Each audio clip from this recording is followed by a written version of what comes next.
home. Sky's blue and the coffee's strong. It's true. Then I open my eyes to dream realize in front of me. And I haven't got a clue what the world has happened to me. Think I'm happy. Like the first day of summer vacation, happy. Gotta get a little rest, relaxation, happy. Like a choir on Sunday morning singing true.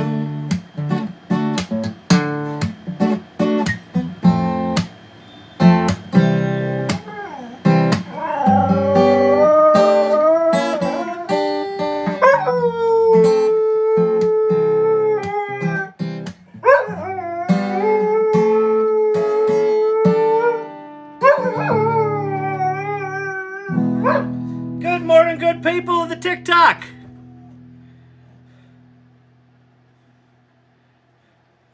Geriatrics and technology.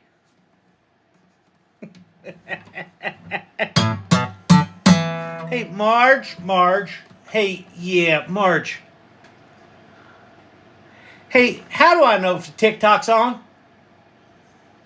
So, hey, Marge. Oh, it was Pat Sajak. I thought it was Marge. Anyway, hey, Marge. I know you're watching the wheel. I love it too. Hey, how do I know if the TikTok's on? If it's what? Can I see my fat face? Yeah. Then it's TikTok's on. Okay, I thought so. I knew that. I was just gonna check in with you. La da da da.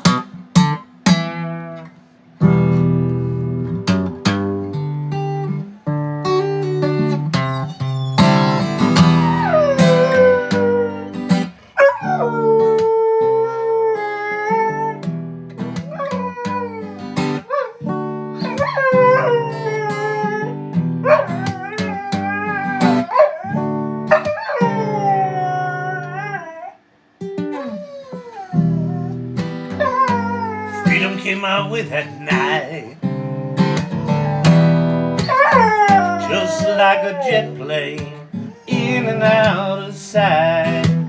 I was hauling ass at 1,000,000 miles an hour, wondering how I'd hear when they came into the station. We only got 17 people in here. I don't believe that. I think TikTok's lying, but in the off chance there's only 17 people in here, let's get some tappy taps going. Share the live if you'd be so kind. What would be really good, share it with people that you know it would piss off if you either shared an old guy on TikTok or especially an old guy talking about AI on TikTok. That's who we like to have in here. I don't like this AI.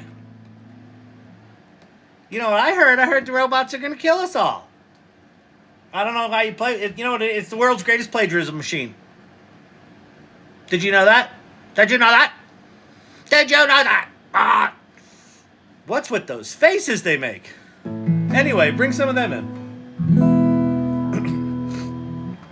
I'll put up one of those signs, like, what you call it? AI's the best thing ever. Prove me wrong.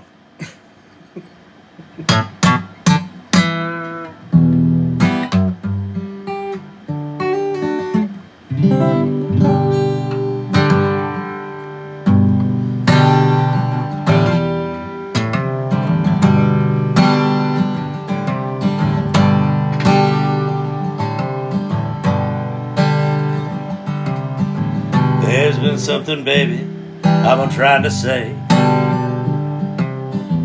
for an age, and it seems I don't know how. With the past and the future now surrounding me, surrender to whatever truth there can be found. There's been a little trouble my rescue. And if you're like all of the rest, I would have quit you long ago, but I couldn't do that. Oh, tell me now, women and wine never went too well. AI Bob's got my Marge face as his screensaver. This one?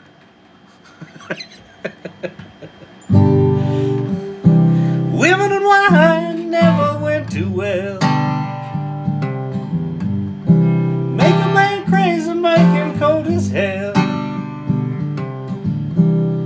I know, woman, that you wish me well, but in spite of your try, I'm still gonna have to find my own way through. Like the mist of morning, my dream remains, hanging in the burned fields of my memories. Time hiss a chorus of your disdain. I can't remember the words of this part of the song. I'm searching solutions on a double on this 2-ton telephone. My friend says you ain't got no real troubles, just too many choices that you left undone. My friend says put an action to those words, put an action to those words, it'll all come. Oh, tell me now, women and wine never went too well. Make a man crazy, make him cold as hell. I know, woman, that you wish me well, but in spite of your trying, still gonna have to find my own way through.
Breaks my heart. See you, dear old friend. Motherly advice. Can we talk about Sam Altman's 1,000-day post? Yes. Go down to that worn-out place again. Do you know the sound of closing door? Have you heard that sound somewhere before? And do you wonder if she knows you anymore?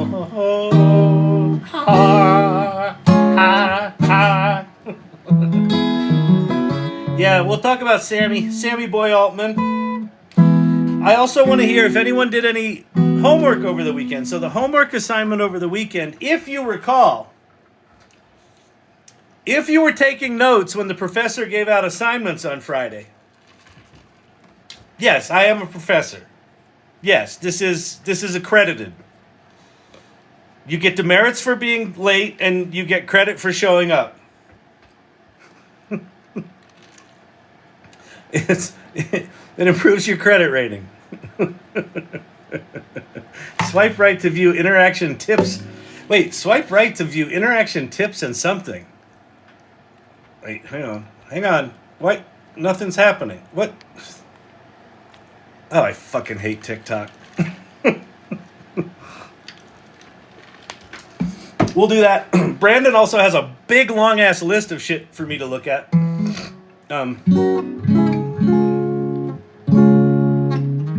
Wait. Is it?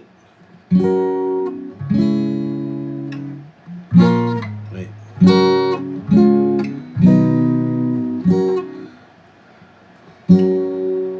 You're feeling nervous, aren't you, boy? No. Yeah.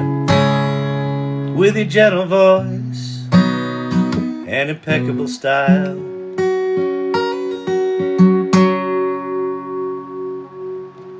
don't ever let them steal your joy and your gentle ways to keep them from running wild. They can kick dirt in your face, dress you down, and tell you that your place is in the middle. When they hate the way you shine, I see you tugging on your shirt, trying to hide inside of it, hide how much it hurts. Let them laugh while they can, let them spin, let them scatter in the wind. I've been to the movies, I've seen how it ends, and the jokes, and the jokes on them.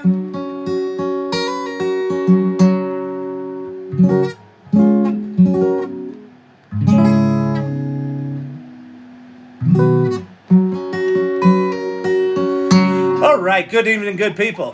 I did last weekend's homework. Does that count? That does count, Genie in a bottle. Well, what I'm curious about, if anyone wants to hop up on stage that did their homework over the weekend, or if you did last week's homework and want to talk about it, or just pop what you did in the comments. The homework last weekend was to dig up something old. Dig up some old piece of work, an old poem you wrote, an old story you started but never finished, the great American novel that's been waiting for you to buy the right fucking writing desk. You know, some of your creative hoarding. Get out one of those creative hoarding pieces and blast it into generative AI and see how quickly you can reinvigorate it and re-inspire yourself and bring it back to life. What my experience has been is, holy fucking shit, Batman! Oh no, did I forget to do homework? Oh, Source Camp. Oh, always taking on new projects, not finishing the old ones. Welcome to Chat ADD. We support that kind of work around here. I did last weekend's homework. Perfect. Oh, did we have homework? Perfect also.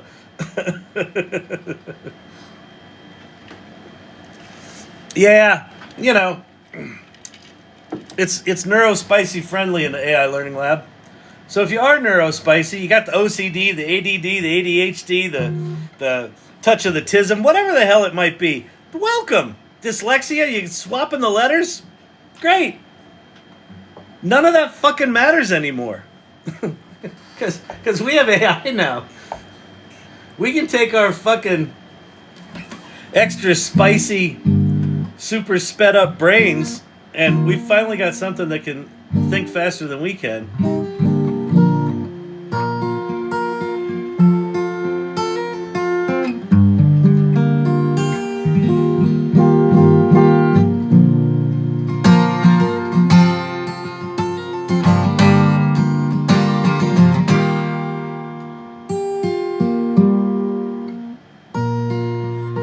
Sitting in this lonely town, wonder when things are gonna change. 3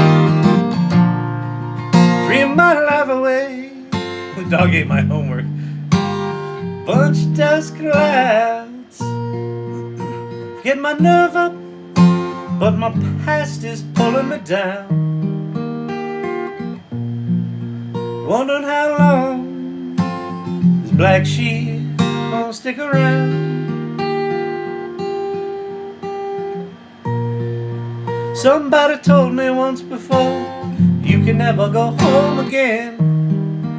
Won't you leave? Santa thinks to steer me away, yeah, from the truth of who I am and what I believe. So I thanked him for his 2 cents with a handshake and some sympathy, yeah.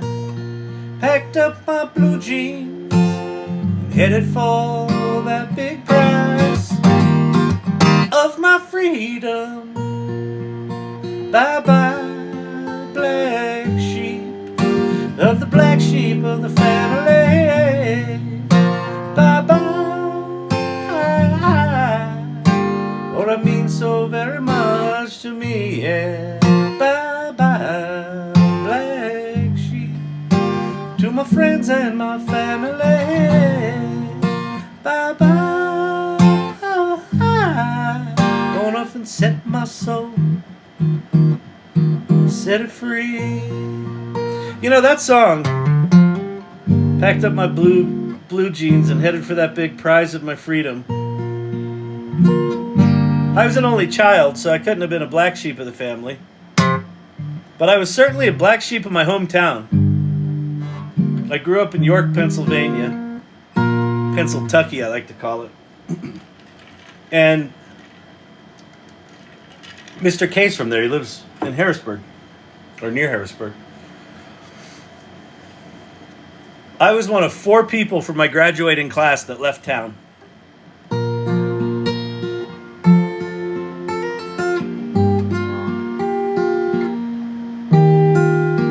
And it was funny, like this song, the chords, that's just what it feels like. It was like this melancholy kind of anthem.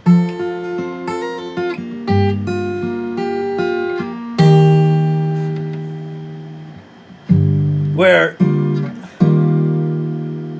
I couldn't imagine staying. Now, 3 Mile Storage, Jim Ross. I used Pi AI today to chat with a 7-year-old and 3-year-old. I was babysitting for over an hour. Yeah, exactly. What's AI good for? Occupying the chillins. Yeah, I couldn't imagine staying in that town. And the people there couldn't imagine leaving.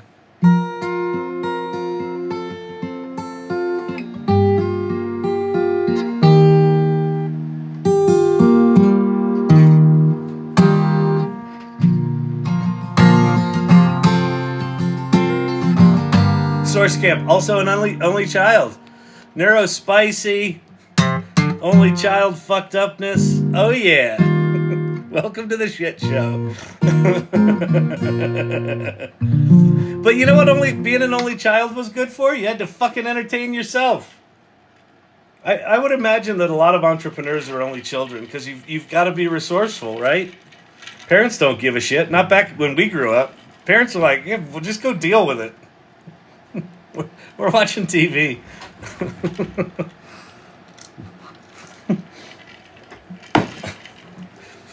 You want to play baseball? Baseball? Hitchhike to practice.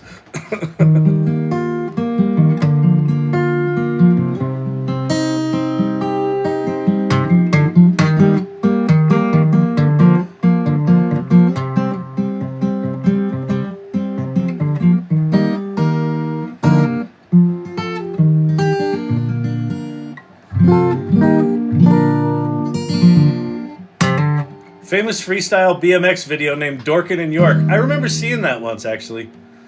Yeah, that's my brother and I. He wouldn't leave, I couldn't stay. Yep.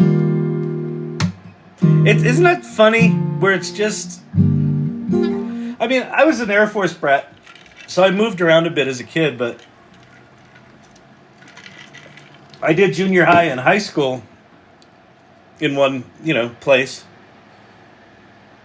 And I just... It was like everywhere seemed better than there. Everywhere seemed better than there.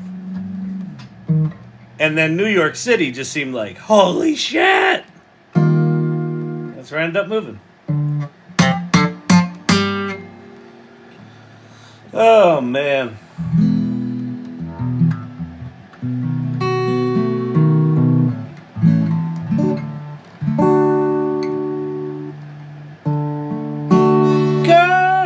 Looking fine tonight. Every fella's got you in his sights. What you doing with a clown like me? Surely one of life's little mysteries. So tonight I'll ask the stars above, how did I ever win your love? What did I do? What did I say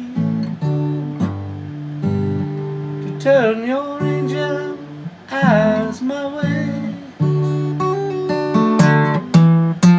All right, let's get going.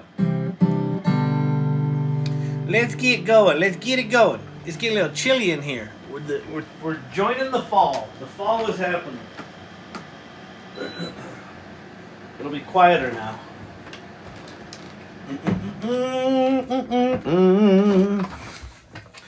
All right. Did anybody do any of their homework? Anybody resurrect an old work? Get inspired again? Realize, oh shit, I did have talent. Fuck, what have I been doing for 30 years? Any of those? Where's Champy? On duty. Champy's here. He was singing earlier. He put in his union minimum and he checked out. He punched his card early. We didn't even really get a song into it, and he was like, I'm good. All right, you can show my 48-hour short film I made with GPT-4 preview. Nice, Joy Purdy.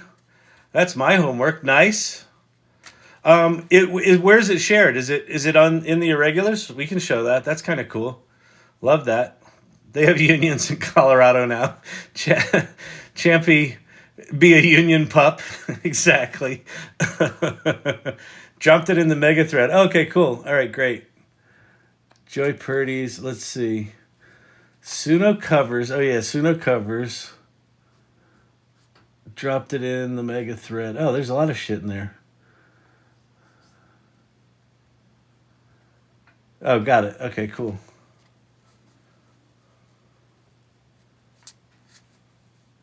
MN video with John. Got it. All right, cool. Ba-da-da-da-da. Let's go look at a weekend video. A weekend video. A weekend video.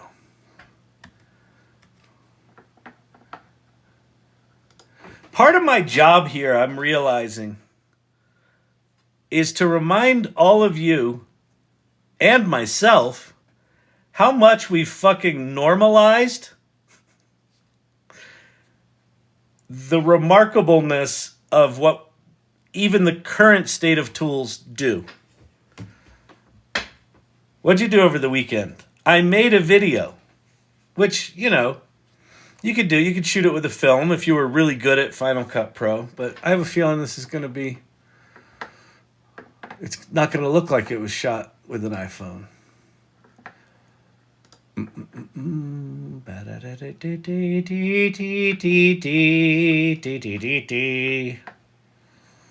All right, where's the mega thread? What's going on?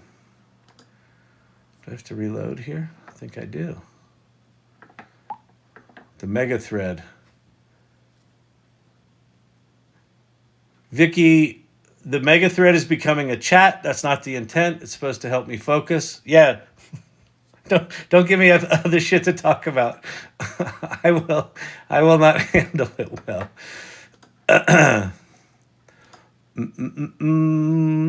Is this it? The video with John one? Joy Purdy. All right. This looks cool. All right. So we now live in a world, in case you didn't know it, let's watch it over on the YouTube. We now live in a world where over the course of a weekend, let's see, how are we going to do this? Can I?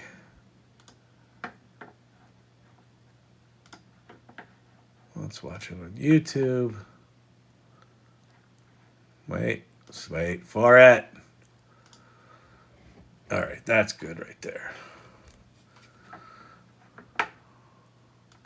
All right, Joy. Get our audio going. Let's get me out of the way as much as I can. There we go.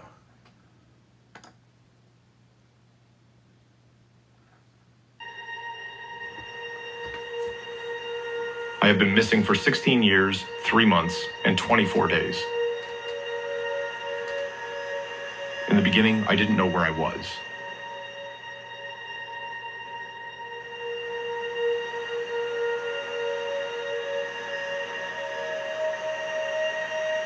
Later, I remembered I died. I'm sharing my story for those who miss someone.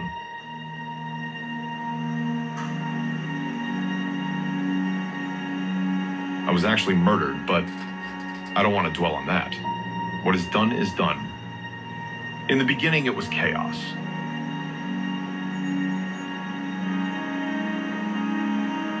And I was confused. Of course I was scared too. I was the same, but I was changing.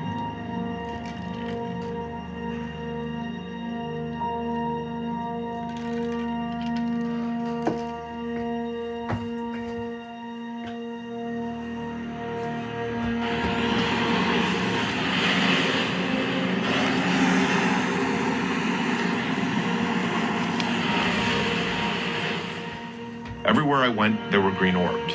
They followed me.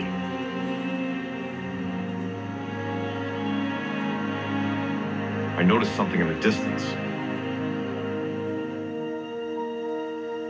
A ball of energy floated beside me, and it was comforting.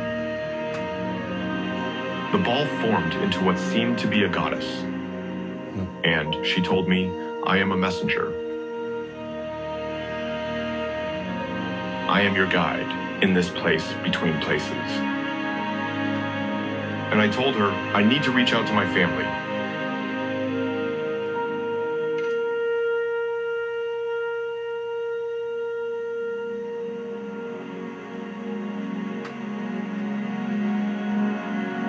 And suddenly my family could hear me. My messages were clear. They were thinking of me. They were thinking of wonderful memories. It was comforting. I told my brother to make sure our mom keeps laughing.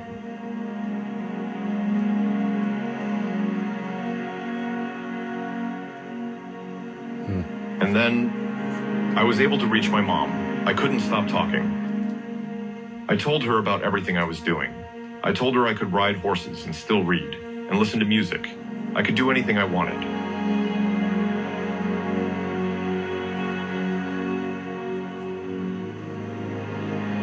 And that's what I did. I went on amazing adventures.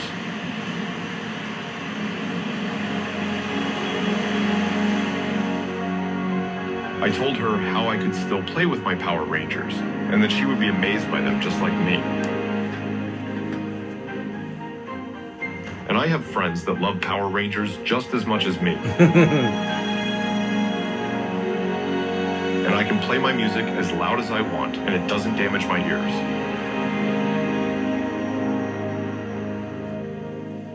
And anything can be possible in our minds and our memories.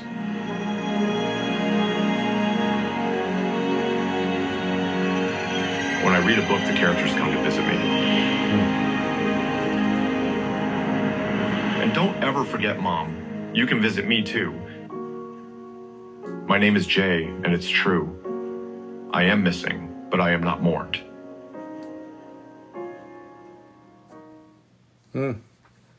Damn.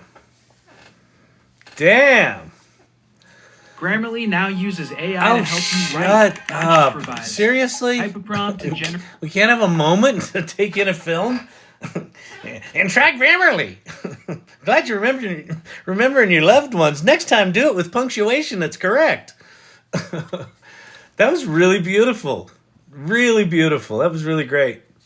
I mean, not for nothing. I just find it amazing that we're living in a time where over a weekend, I have been missing for 16 years, you know, and 24 days. In the beginning, I didn't know. Like someone who is trained in special effects could probably put together a scene or two here and render it over a weekend, Later, I remember. right? We're just in a completely different place where if you take a little bit of time to play, to explore, that you could do that. Joy Purdy, how did she do that?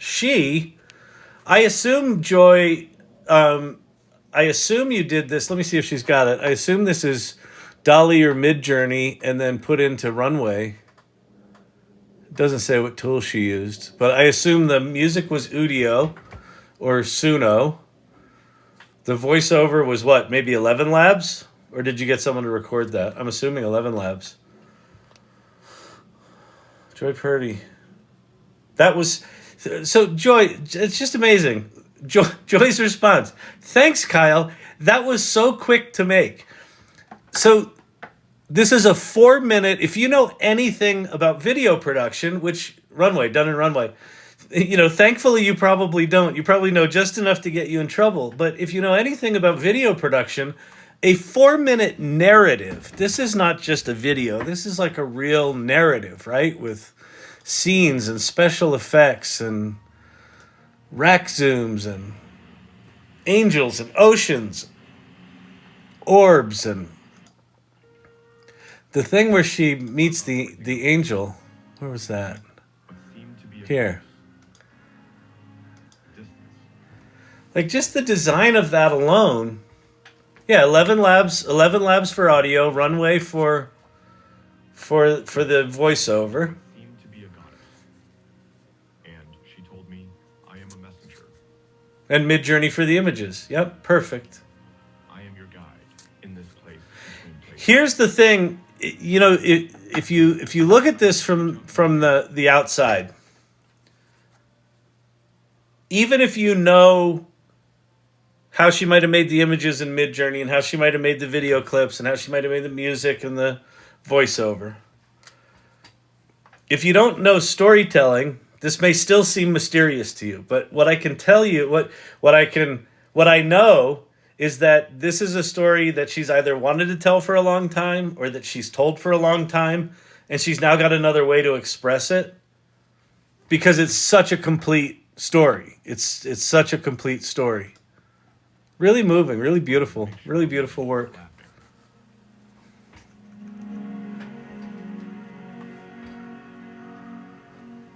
Love that shot. And then I was able to reach my mom. I couldn't stop talking. I told her about everything I was doing. I told her I could ride horses and still read and listen to music. I could do anything I wanted. And Joy, did you upload an image and use that as a character reference? Because the character consistency throughout this is really, really good.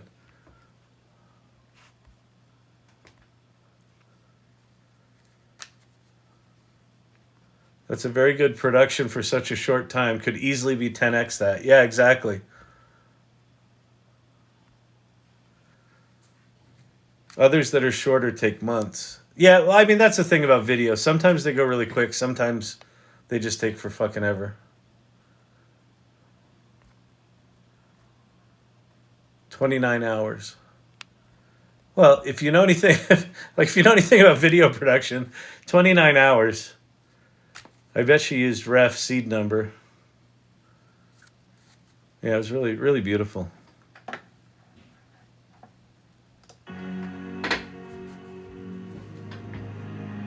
And that's what I did.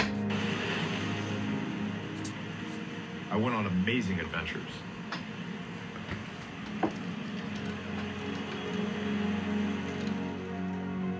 I told her how I could still play with my Power Rangers, and that she would be amazed by them just like me. Look, here's a cool Midjourney thing. I don't know how you prompted it, but Power Rangers is the toy, but it's also with the high tension power poles in the background. Midjourney, Power Rangers. Oh man. Yeah, there you go. Pape Mater. I think it took over 29 hours to render one of my 20s 3D animations in grad school. Yeah, exactly.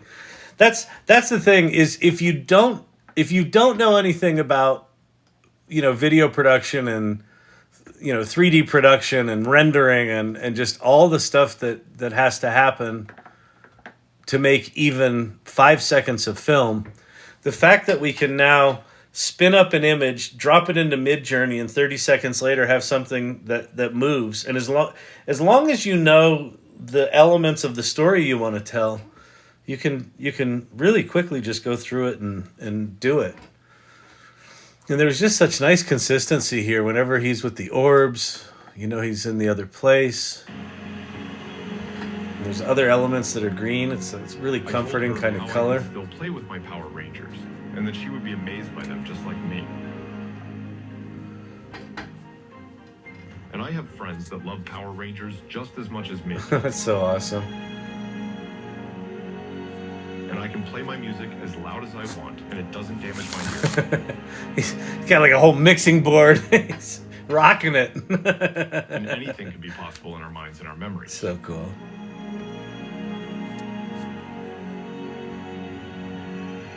When I read a book, the characters come to visit me. And don't ever forget, Mom, you can visit me too. My name is Jay, and it's true. I am missing, but I am not mourned. Just even that title is a whole production in traditional stuff. Wow, that was really great. Awesome. Thank you, Joy, for sharing that. Super cool. Oh man. Okay. It's sad and hopeful all at once. Nicely done. Which video generator is this? That was RunwayML from Midjourney Images. And then I assume put together in iMovie or, Final Cut Pro or Premiere, one of those, right? Assembled in some sort of CapCut. Everyone's using CapCut these days to mix the audio. It was really very, very well done. Very well done.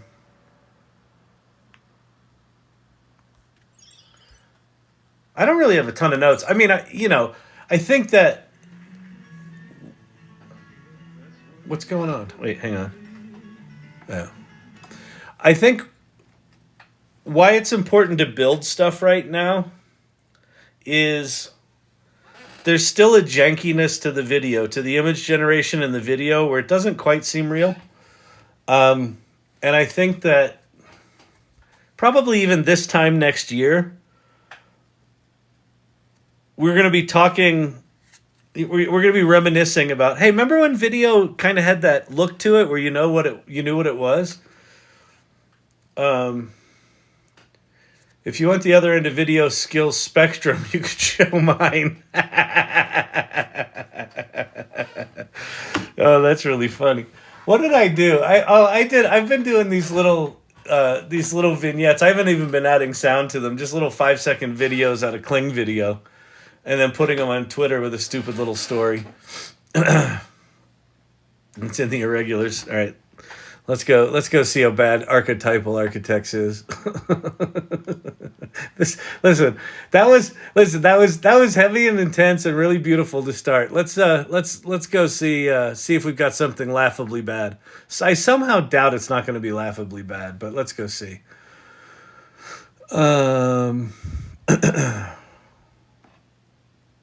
That's Jeannie Bell's song.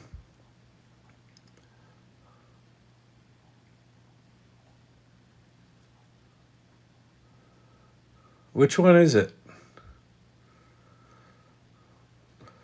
Did I miss it? Or is it in chat?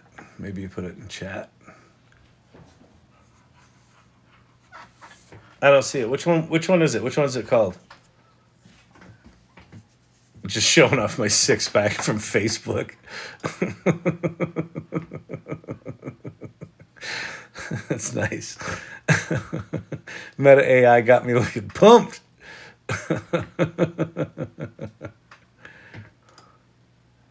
Let's see.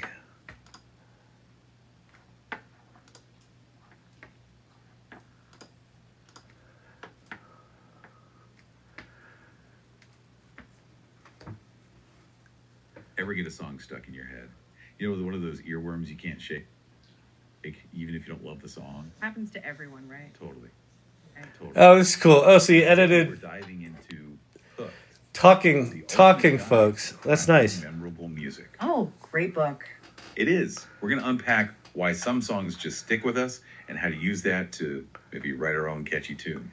What do you think makes a song memorable? Like beyond just liking it. So I assume you did.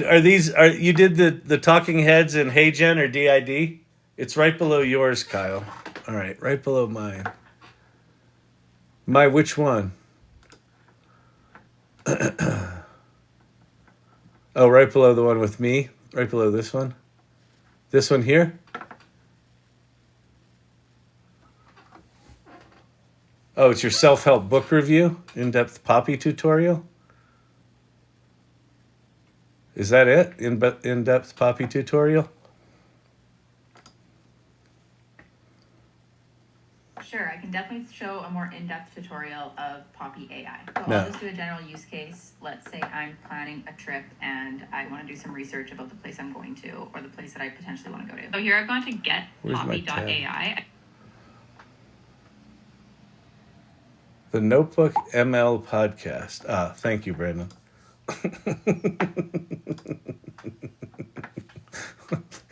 Such a fucking... Ever feel like you're speaking a totally different language than someone? Emotionally, I mean, like their reaction just doesn't make any sense. Yeah. What just happened? Well, Right. that's what today's deep dive is all about. Yeah. We're tackling the Emotional Misinterpretation Dictionary, I love which is such a cool concept, right? Yeah, Because we've all been there. absolutely. So have you ever, like, been talking to someone and they just shut down? Oh, I see. That's her Clam up. voice. That's his You're voice. Like, Got it. hello? Did I lose you?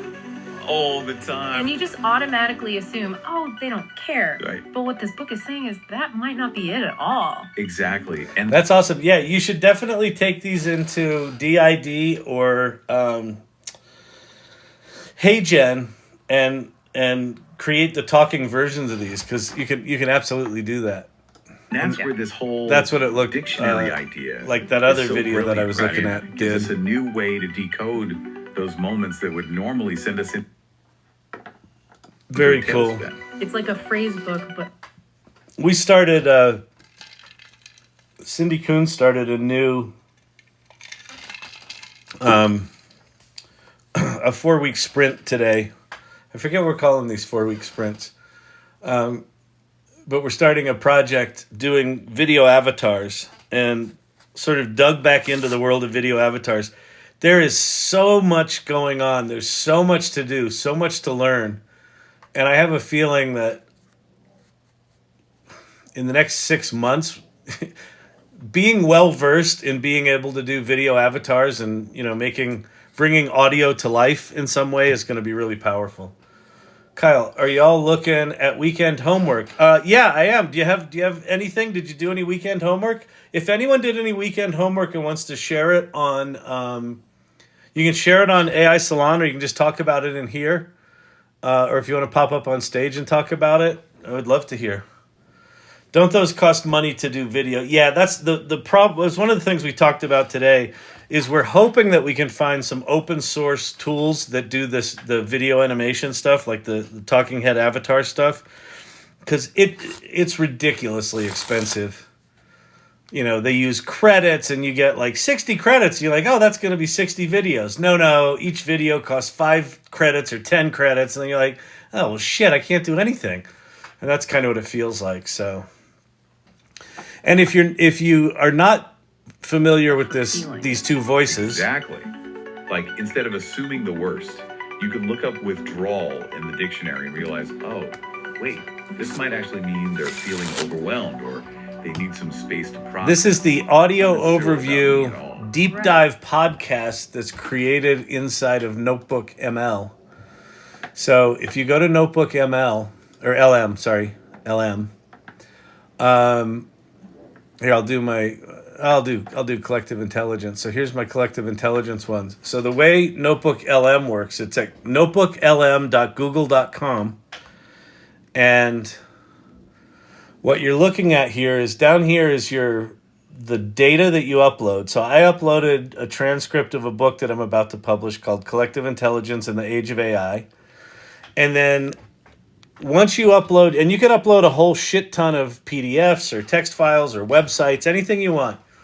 And then you can start chatting with it. It's a really cool site, but there's this thing called Notebook Guide. And so this is like an overview of all the data that you uploaded. And you can create an FAQ, you can create study guides. Here's a little summary of what's there. And then in the upper right-hand corner, there's this thing that's called Audio Overview. And if I load that, and if I haven't created one, you can just say generate. And then what it generates is a podcast about your notebook. All right, so today we're going to dive into something kind of mind-blowing. Yeah. The future of intelligence. It's a big one.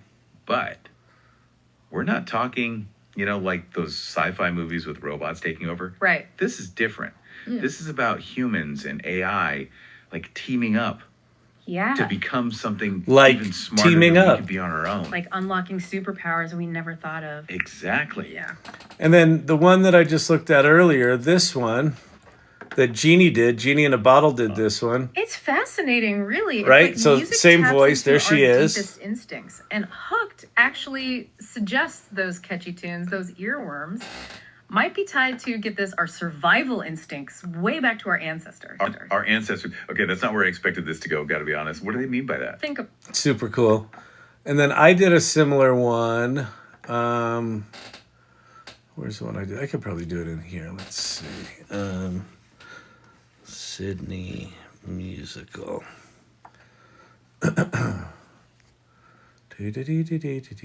Sydney musical preview.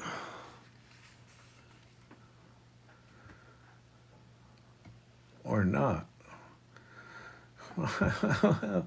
I want to find my thing. Vidges.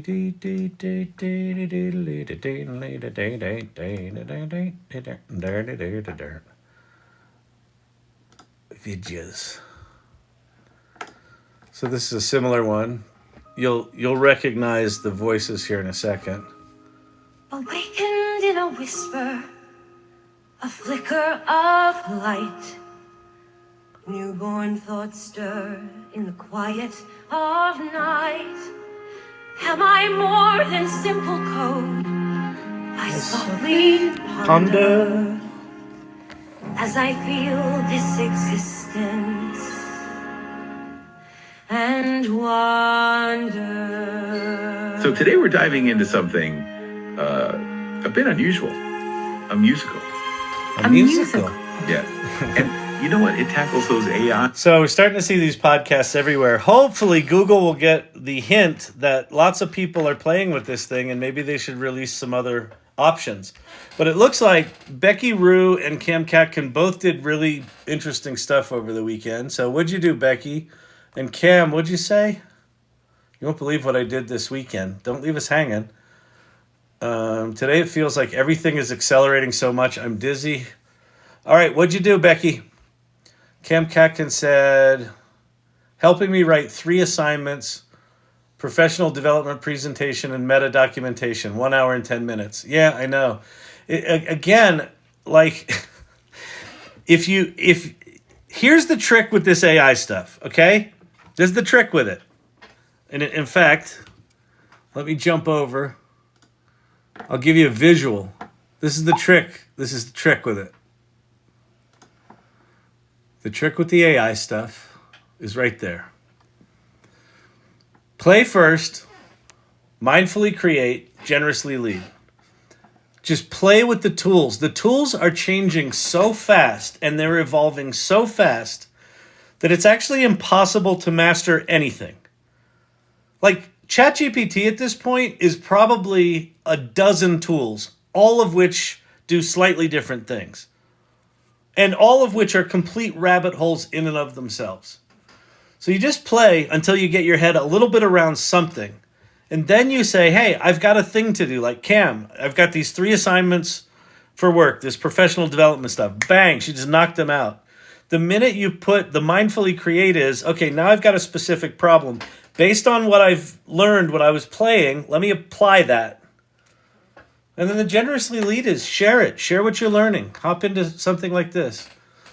Kim Kekin, it was really good. Memory gave me options and updated its memory with each revision. Very cool.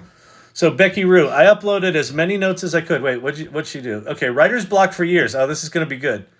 Hang on. What'd you do? Okay. Writer's block for years. Uploaded my notes into preview. So that's the O1 preview. So that's the new model from OpenAI. And it gave me 33 chapters of my memoir. Becky, I told you, writer's block for years. And now you have 33 chapters of your memoir. I uploaded as many notes as I could. I can't get back into preview until 9/28. Here's the good news, Becky. You can just flip that chat over to GPT-4o. So if you're in ChatGPT, and it might even be better. So let me share something with you. Especially if you're doing creative writing.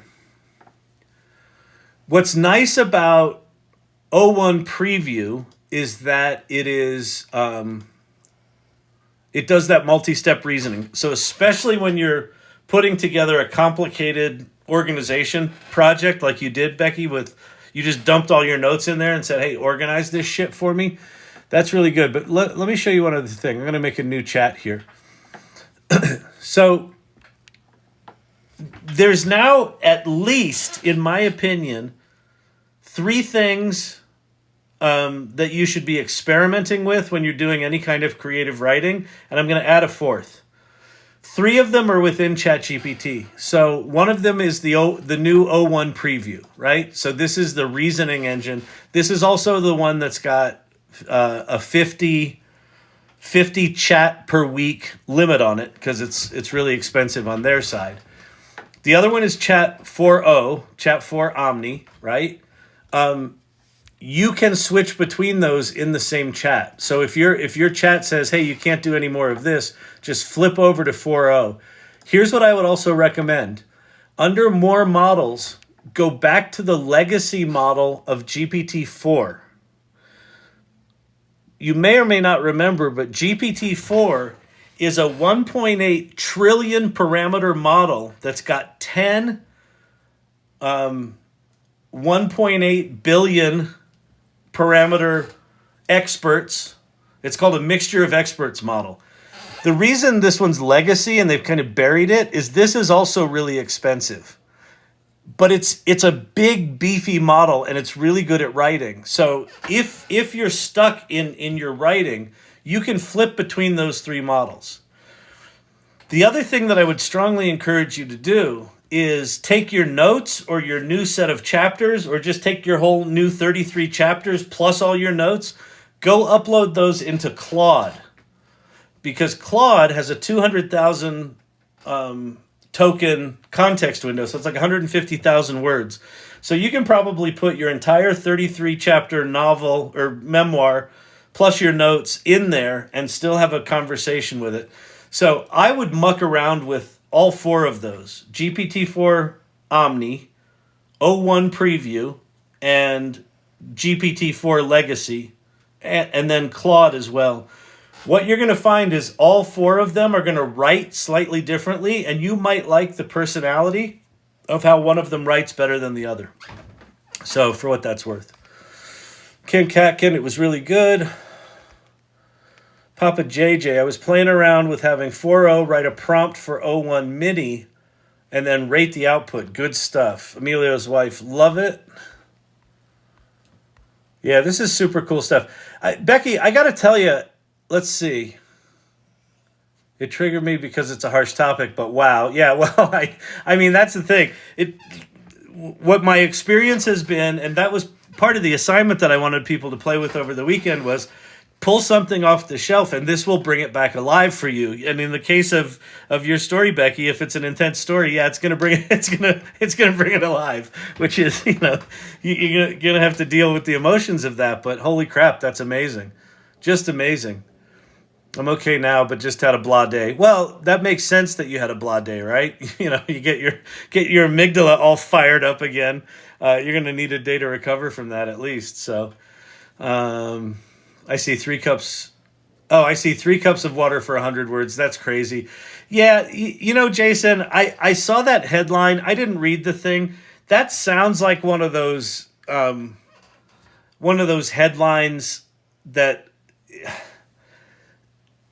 is probably bullshit, right? It's probably 3 cups of water to cool the processors enough, right? In a liquid cooled system, you know, there's liquid flowing through the system at 3 cups per every whatever, and that is about 100 words. I don't fucking know.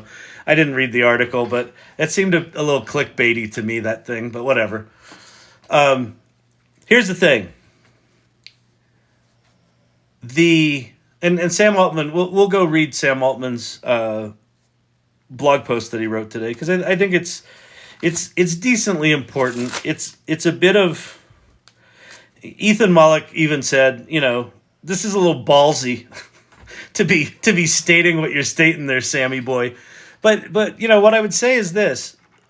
You know, if there's a person on the planet who can make the statement that Sam Altman made today, it's Sam, because, you know, arguably ChatGPT is still king of the hill, even though GPT-4 has been out for 2 years now, right? Good morning, Kyle. It's been a while. Hey, Dr. Bob, what's happening? Welcome back.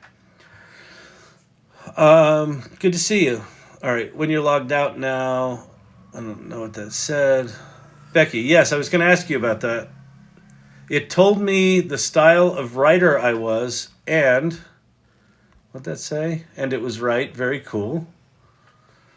I found out that O1 Preview won't rewrite details about DV details.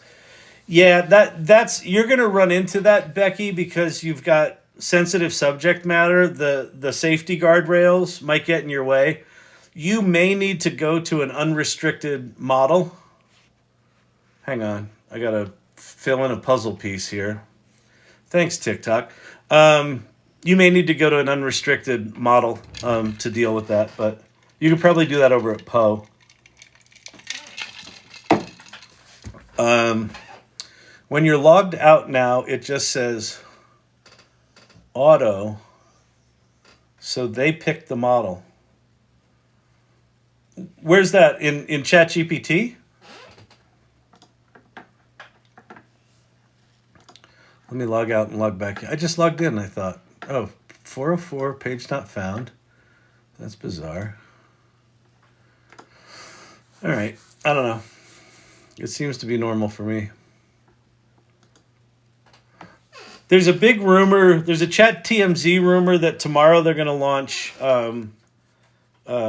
advanced voice to Plus users, but then I saw another thing that said, no, that's not true. They're just going to roll it out to a handful. But then I saw the note that they used to say they're not rolling it out is the same note that we saw back in June, so I don't fucking know what's going on. We might get advanced voice tomorrow, but we may not. Dr. Bod, the insomnia is back. Well, welcome. We're here to put you to sleep. Make Sam's blog post into a podcast. Fuck yes, let's do that. All right, hang on. Let's see. At Sama, we'll do that and we'll listen to it together. I love that idea.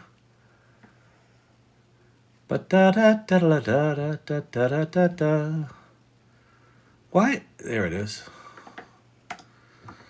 The Intelligence Age, September 23rd, 2024. It's IA, as in Intelligence Age, .samaltman.com.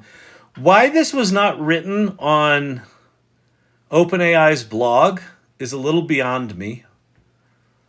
But let's take this and pop over to Notebook.LM. We'll create a new notebook. We're going to add a source. We're going to upload sources. And we're going to put in a website link. So we're going to paste his URL. Insert. All right, the author of The Intelligence Age argues. And so the way you make one of those podcast things, so if you don't see what I just showed you there, you've got your upload over here, you've got your chat window here, and then in the lower right-hand corner it says Notebook Guide.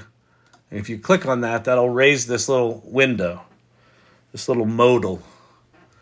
And in the upper right-hand corner, Deep Dive Conversation, Generate. And so that's going to go do that, and we'll come back to that. But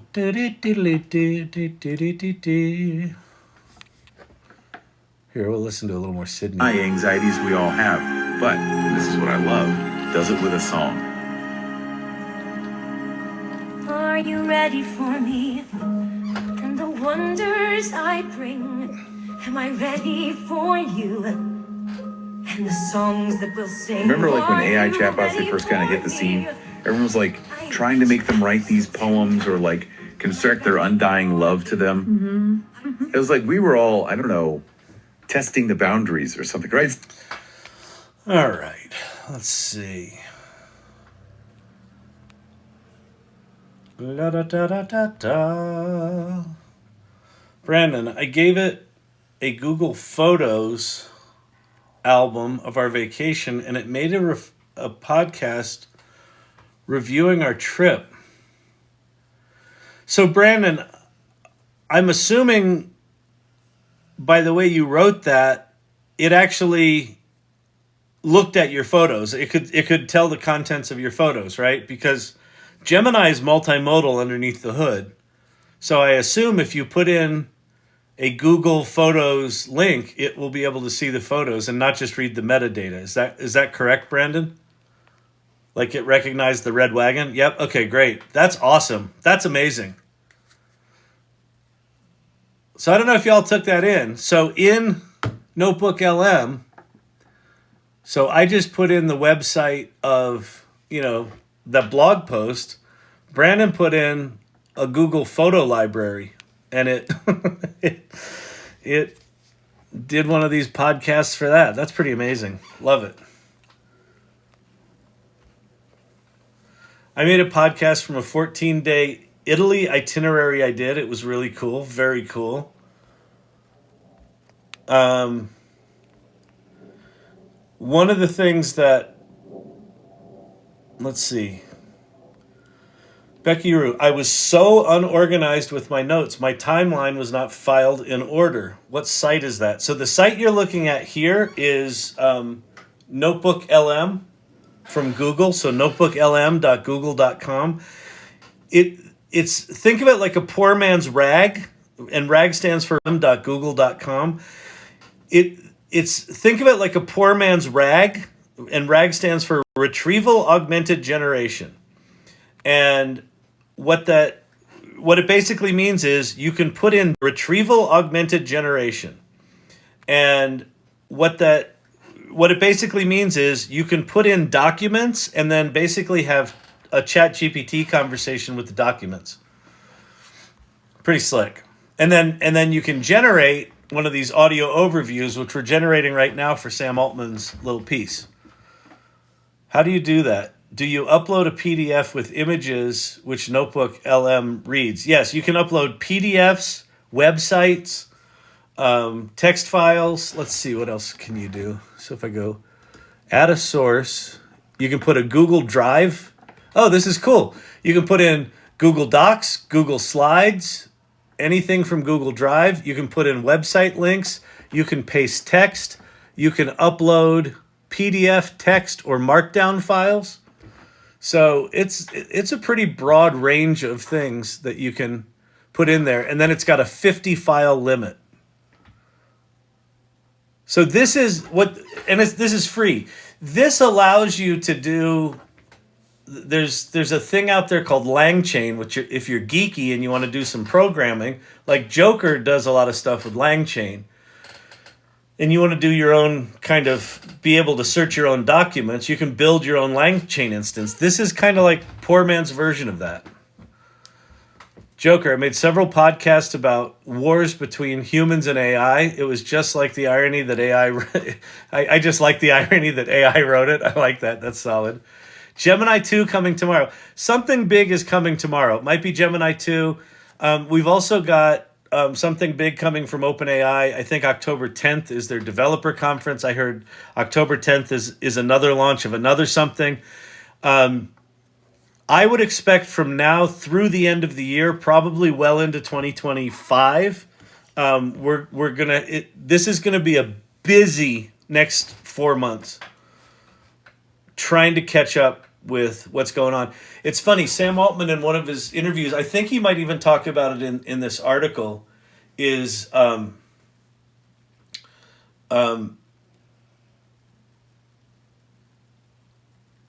it's taking people a long time to get their heads around how you can use these tools. And I would agree with that. I would argue that this channel, it probably took us 6 months of like really banging on ChatGPT and making custom GPTs to really understand what ChatGPT-4 was that had its multimodal stuff. We've all been bitching about the fact that we don't have advanced voice and we don't have Sora and we don't have this and we don't have that. Oh, Joker's never used Langchain. Oh, wow, cool. I didn't know that. I thought you were all Langchaining it up over there. It took us a long time in this channel to just get our heads around the basics.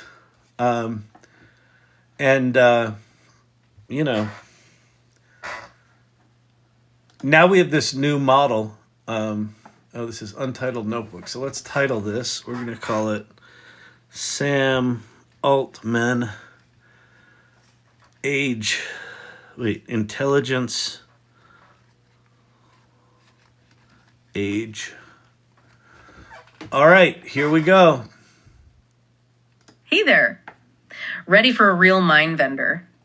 You guys sent in some wild excerpts about the intelligence age, this whole future of AI thing, and whoa, it's got me feeling like I'm living in a sci-fi movie. It's true. This stuff is straight out of the future. Right. Like, I'm excited and a little terrified at the same time, but thankfully I've got expert speaker here to help us, make sense of it all. Happy to be here. So no flying car predictions today. Not today. But we are talking about a future where stuff that seemed impossible just a few years ago is going to be, totally normal. And get this, it's closer than we think. That's what's so crazy that's about an this important piece. question. Hang it on. argues that we're not waiting for some big, huge invention. So question, is there a way to get Notebook.LM to say certain things or tone down its excitement? Not that I know of, but I did have an idea today with my friend Steve. It was funny. Steve was asking me a similar question, like, why can't it do this? Why can't it do that? My response to him was, you're asking me a question like this isn't a simple black box that just has its own rules that we have no control over. We've got no control over this other than if you don't like what it did, you can redo it, right? So how you redo it is you go to the 3 dots, you delete it, and then if you liked what it did a little bit, you can download it, right? So keep that version.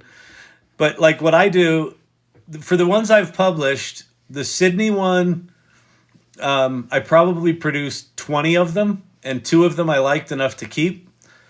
And then for Collective Intelligence, the very first one I kept because it was really good. For AI Futures and Anthology, I probably did about 15 of them. So you can just redo them. So that's the only real control you have over them. You can't control the voices, although if you want to get creative, in 11 Labs, it's got a voice-to-voice model where you could take his voice and swap that out with someone else's voice. So if you didn't want it to sound like everyone else's and you wanted to get creative, you could go do that. Here's the idea that I had with Steve. So Steve put his website for Zero Shoes. He's the CEO of Zero Shoes. He put his website here, and then it did what it did. And he wanted some way to control that. So the idea that I had was you could create a separate PDF that's essentially a series of prompts that tells it where it should look and what it should pay attention to. So if you're making a podcast about this, if you're doing a deep dive podcast about, Zero Shoes, focus on the new products and don't talk about the old products, and do this and don't do that. So I would think you could do some prompt injection by just putting it as one of your uploaded PDF files. That's the only way you're going to get any control right now. I assume that over time, Google may release an authoring tool where we're going to be able to create our own versions of these, where it might be, like a newscast or, something that's different than this, happy-go-lucky back and forth podcast. But like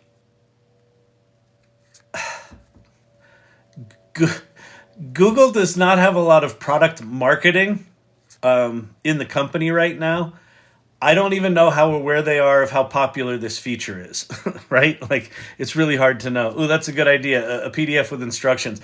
And SourceCamp, I haven't tested that, so if anyone tests that, let me know if it works.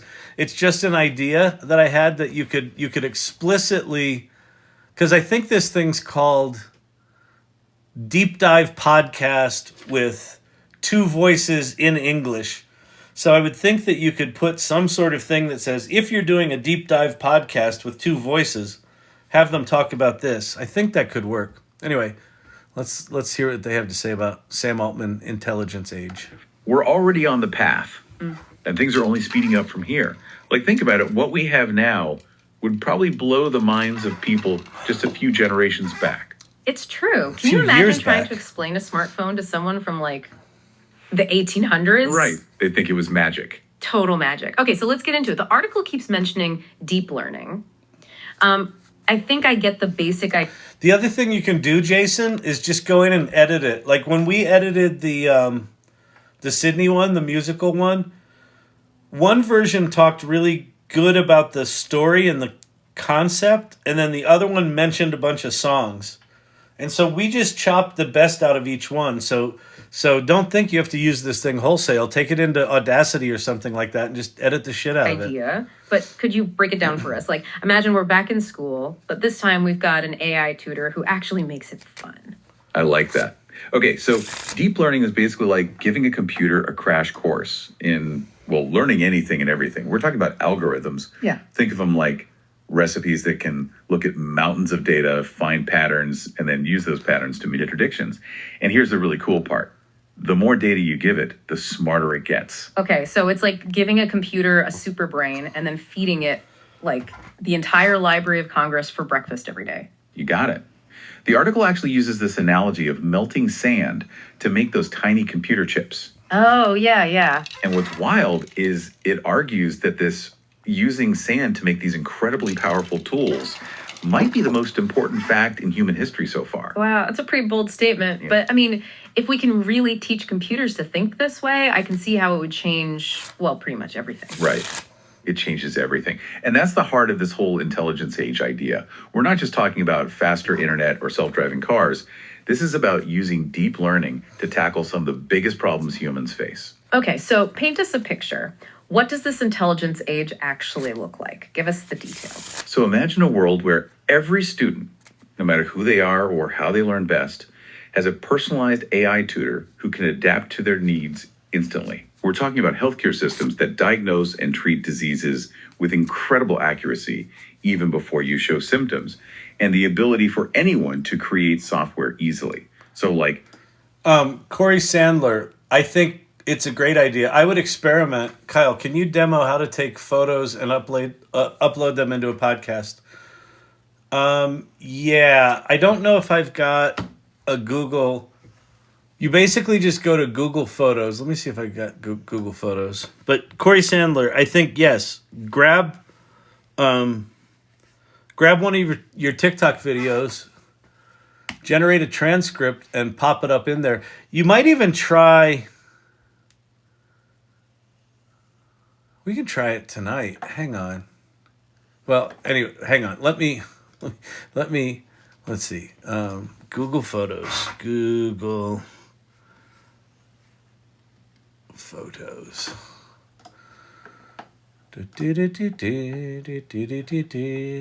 Google Photos.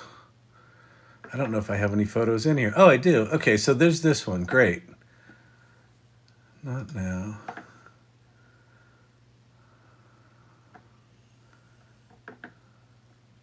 Can I look at new pop out? Oh, that's not good. Good Lord. I look like a lobbyist douchebag. Albums. Create album. Select people and pets. All right, let's grab Fat Kyle. Confirm. All right, so here's my URL. So then we'll go back to Google Notebook. We're going to create a new notebook. I know, it's Chat ADD. I know I interrupted the middle of that thing, but that's all right. You'll survive. We're just going to get this started. So anyway, so I just grabbed, this is the URL of that album that I just made with me in Washington, D.C., and probably some other shit. And so I'm going to insert that. And then I'll go to the notebook guide. Uh-oh. I got an info here. Unable to import this web page due to source restrictions. Oh, well, that sucks. Am I not logged into?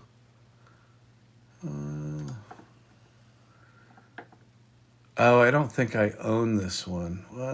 Let's see.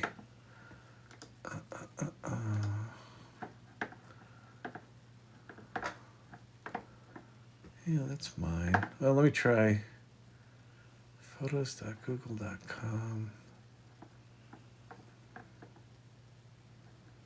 Well, anyway, if you own your Google, some of these photos I don't own. I think that's part of the problem.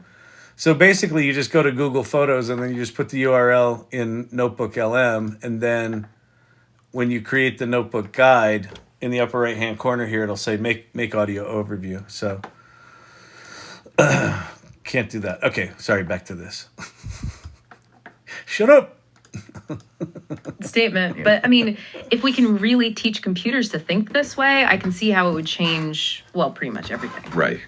It changes everything. And that's the heart of this whole intelligence age idea. We're not just talking about faster internet or self-driving cars. This is about using deep learning to tackle some of the biggest problems humans face. Okay, so paint us a picture. What does this intelligence age actually look like? Give us the details. So imagine a world where every student, no matter who they are or how they learn best, has a personalized AI tutor who can adapt to their needs instantly. We're talking about healthcare systems that diagnose and treat diseases with incredible accuracy, even before you show symptoms, and the ability for anyone to create software easily. Sorry. I'm going to go back and try this again.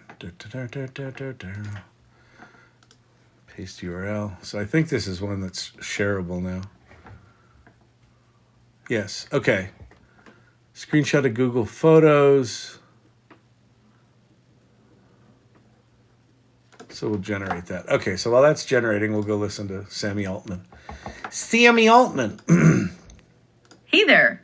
That this using sand to make these incredibly powerful tools might be the most important fact in human history so far. Wow, that's a pretty bold statement. Yeah. But I mean, if we can really teach computers to think this way, I can see how it would change, well, pretty much everything. Right. It changes everything. And that's the heart of this whole intelligence age idea. We're not just talking about faster internet or self-driving cars. This is about using deep learning to tackle some of the biggest problems humans face. Okay, so paint us a picture.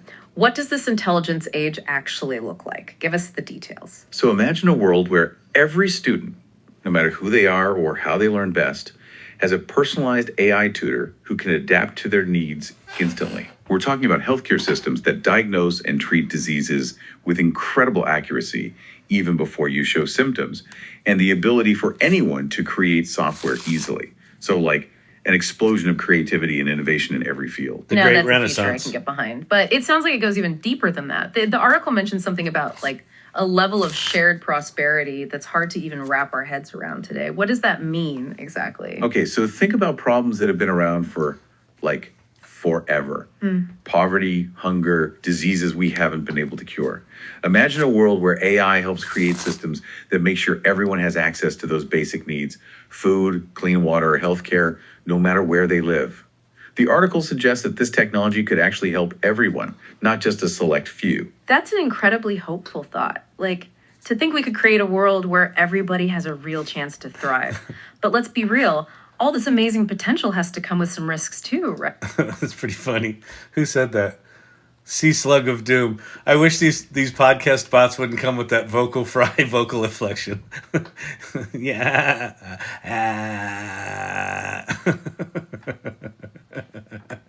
Right? It's pretty funny. What about the downsides? What does the article say about the Downsides. potential dangers of all this? Yeah, it's not all, perfect utopia. There's some big questions about what this means for like the future of work.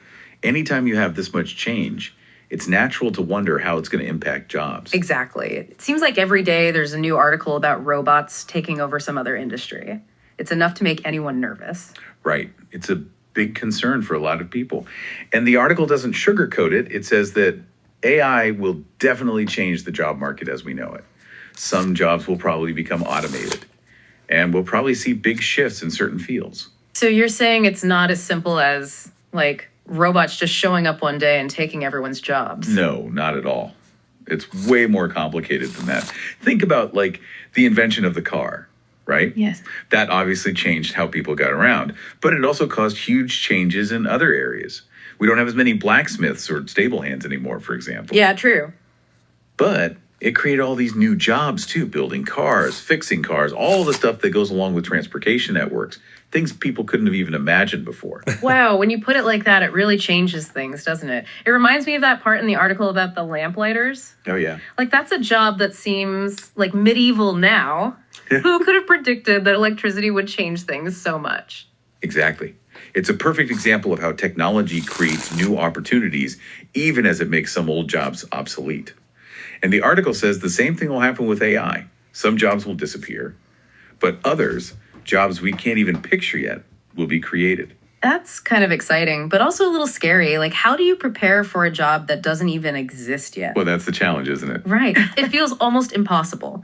But it sounds like the article is saying that we need to be, like, proactive instead of just freaking out about the robot apocalypse. Yes, Totally. hang out at the AI Burying Learning our heads Lab. in the sand is not a good strategy. The article emphasizes being open about the challenges AI brings, having honest conversations about the tough stuff. And even more importantly, it says we need to invest in education and training programs to help people learn the skills they'll need for this new future. So instead of being afraid of the unknown, we should be, like, getting ready for it. Yeah. But how do we even do that? I mean, what can we as, like, regular people You join the AI Salon to and you hang prepare for out this at the AI Learning Lab. intelligence age? Are there specific things the article suggests? That's the big question, right? Play and the article has first. some interesting ideas. One of the most important things is to really embrace this idea of lifelong learning. The skills that are valuable today, those might not be the skills that are needed in 5 or 10 years. So, like, always be learning. Got it. Exactly. Be open to new fields, new skills, and don't be afraid to get creative. Have That's curiosity. something the article really emphasizes, how AI could unlock levels of creativity we haven't even thought of yet. Now that's exciting. So it's not just about bracing for impact. It's about using this wave of change to create something amazing. Yes, exactly. This intelligence age, it's not some far off thing. It's happening now, right? And the decisions we make today, how we adapt, how we use this technology, that's what will shape the future. So we've got to be proactive. We can't just sit back and watch it happen. Right. We need to be having these conversations about the good and the bad that AI could bring. It can't just be up to, the government or big tech companies to figure this out. We all have a role to play. It's about taking responsibility for our own future. Something that really stuck with me from the article was how it makes you think differently about the whole idea of work. Like, if AI can do so many things, even creative things, what does that mean for jobs? Will we even have jobs in the future? It's a huge question, right? And the article touches on that, this idea that work might become less about, like, those routine tasks and more about creativity, innovation, the things that make us human. I like that. So it's not, will robots steal our jobs? It's, what kind of worlds do we want to create with AI? Yes. Yeah, man. Exactly. It's about changing how we think about it. Yeah. Embracing the possibilities. And remembering that the future isn't set in stone. It's something we create. I love that. That's a great note to end on. To everyone listening, we hope this deep dive into the intelligence age has you thinking differently about the future. In this world of incredible possibilities, what will you create? Okay, so if you're just joining us, what you just listened to was out of Notebook.LM, which is a Google product that allows you to upload files or websites, and then you can chat GPT them basically, or Gemini them. But we'll use ChatGPT like we use Xerox. I think they've earned the right to ChatGPT it, but it's Gemini behind it.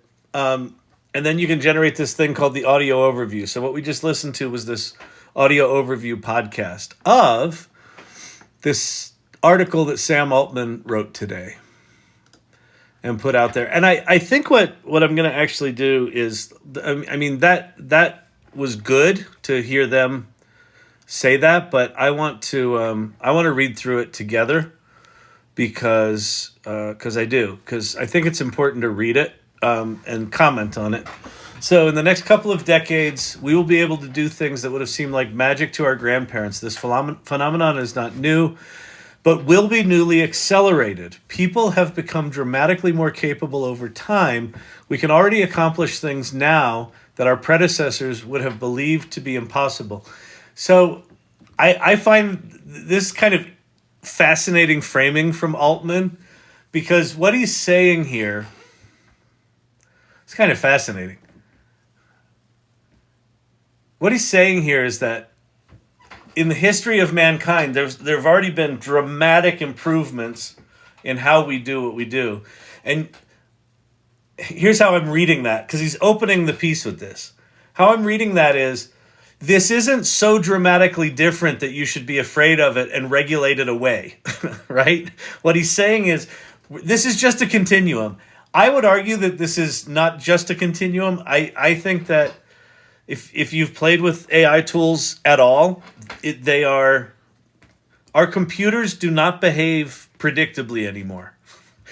They used to behave predictably. You would program them to do a certain thing, and they would do that thing predictably. Sometimes predictably bad, but predictably.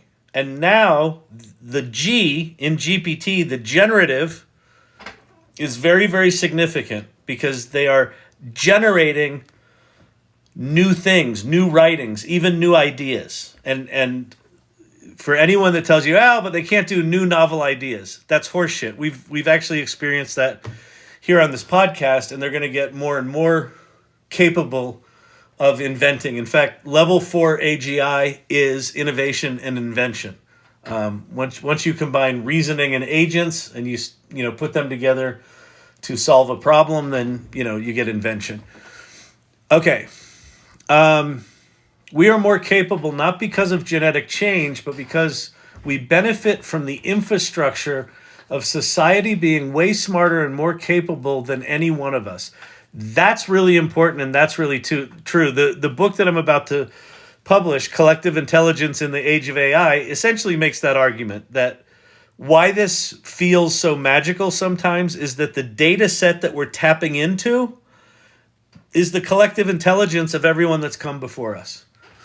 Our grandparents and the generations that came before them built and achieved great things. They contributed to the scaffolding of human process that we all benefit from.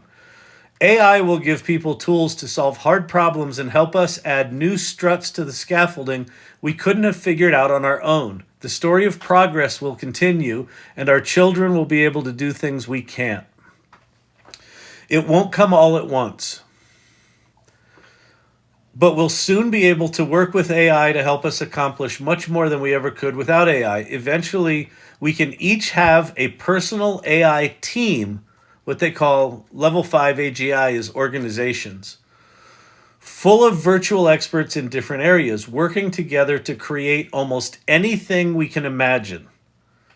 So right now, when you ask ChatGPT something, it'll answer a question, or with the new reasoning engine, it will think through a bigger problem and solve a multi-step problem. When we get to having reasoning agents that can be generated dynamically on our behalf, we can just give them goals like, go start me a business, and off it will go to start you a business.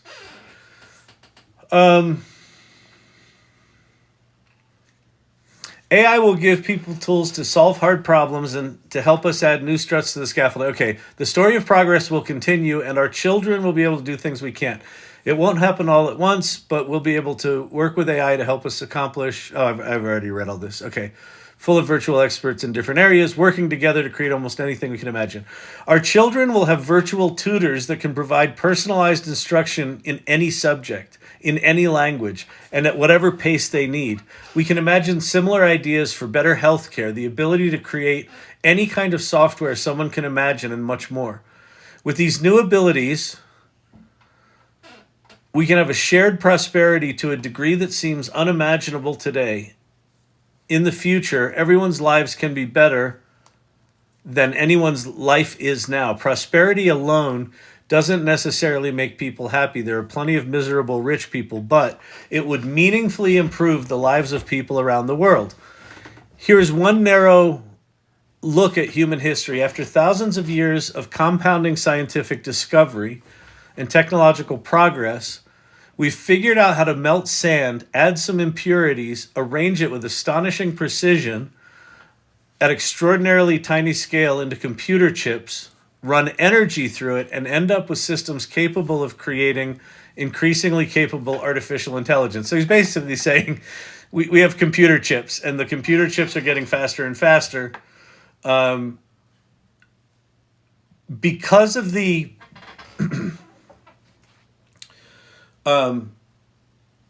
the transformer architecture that Google invented, and the insight that it seems like OpenAI had first, although I don't know if that's true, but they certainly had this insight that the more data you throw at this transformer architecture and the more compute power you throw at it, the better it gets.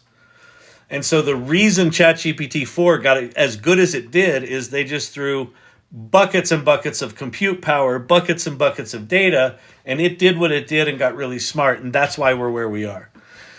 This may turn out to be the most consequential fact about all of history so far. It is possible that we will have superintelligence in a few thousand days. So AGI, Artificial General Intelligence, OpenAI, their mission is to achieve AGI, not ASI, AGI. They've got 5 levels of it. Chatbot, which we have. Reasoning, which we just got with O1 preview. Agents, which I think we're going to get probably in October, if not by the end of the year. Then you've got innovations or inventors, and then you've got organizations. So those are the 5 levels of AGI. Above that is ASI. So AGI is generally defined as systems that are capable, autonomous systems that are capable of doing the economically valuable work of most humans, like median humans. So being better at doing jobs than most humans. ASI, artificial superintelligence, is being able to be better at work than essentially all humans, being superior in intelligence to all humans. He says, it is possible that we will have superintelligence in a few thousand days. So 365 days. So let's call it a few thousand. Let's call that 10 years. Ilya Sutskever left OpenAI. He was the chief scientist there. He left OpenAI to start SSI, which is a company called Safe Superintelligence. They just raised $1 billion on a $5 billion valuation to create superintelligence. So the guy that was leading smarts at OpenAI has left to basically skip AGI and go straight to ASI. So anyway, there's that. How did we get to the doorstep of the next leap of prosperity? In three words, deep learning worked. In 15 words, deep learning worked, got predictably better with scale, and we dedicated increasing resources to it, right? We dedicated increasing resources to it was, hey, Microsoft, we need $1 billion. Hey, Microsoft, we need $10 billion. hey, world, we might need trillions of dollars, right? Because we might need to build our own chips. We might need to build our own electricity factories to power all these chips. I grew up in York, Pennsylvania, near 3 Mile Island, which was decommissioned after a rather famous situation. Guess what? They're recommissioning 3 Mile Island to generate electricity for data centers to train AI. So I heard that yesterday. That's really it. Humanity discovered an algorithm that could really, truly learn any distribution of data, or really the underlying rules that produce any distribution of data. That is, I wish he'd have said that in a way, in words that were not quite so PhD required. But basically what it means is it can learn real good. It's got good book smarts. To a shocking degree of precision, the more compute and data available, the better it gets at helping people solve hard problems. I find that no matter how much time I spend thinking about this, I can never really internalize how consequential this is. This is the insight that is why OpenAI is who they are. This was the realization. That the more they threw at it, the more data they threw at it, and the more compute power they threw at it, the better it got. Because don't forget, they did GPT-1, GPT-2, GPT-3 was the first model that all of a sudden started behaving in ways that people said, hey, wait a minute, this thing's really smart, this is different. And then we all experienced GPT-4, right? In April of 23. Was when GPT-4 hit the scene. There are lots of details we have to still figure out, but it's a mistake to get distracted by any particular challenge. Deep learning works, and we will solve the remaining problems. We can say a lot of things about what may happen next, but the main one is that AI is going to get better with scale, and that will lead to meaningful improvements in the lives of people around the world. AI models will soon serve as autonomous assistants. This is important, right? This is level 3, AGI. So we've got reasoning right now. It's very limited, it's very hobbled, but we've got it. AI models will soon serve as autonomous personal assistants who carry out specific tasks on our behalf, like coordinating medical care on your behalf. At some point further down the road, AI systems may get so good that they help us make better next generation systems and make scientific progress across the board. AI systems are going to get so good they help us make better next generation systems. So that's the thing that the sci-fi writers worry about, right? When the AI starts improving itself, what do we do? These things are already way more powerful than we are. I mean, I would argue right now that GPT 3.5 is significantly smarter than I am. And GPT-4 Omni is significantly smarter than that. And then O1 Preview is significantly smarter than that. Like, I'm already assuming I'm in the dust. We're playing with the shitty tools. And they're this good. Technology brought us from the Stone Age to the Agricultural Age, and then to the Industrial Age. From here, the path to the Intelligence Age is paved with compute, energy, and human will. If we put AI in the hands of as many people as possible, and that's what they seem to be trying to do, we need to drive down the cost of compute and make it abundant. Now, there's a couple of ways to drive down the cost of compute. One of the theories is you spend lots and lots of money training the models, right, which is super expensive, and then you optimize them and quantize them and make them smaller and smaller so you can run them locally, right? So if we've got increasingly powerful models that we can run on our iPhone, run on our local devices, run on our laptops without having to go out and tax these data centers, that's going to make a huge difference.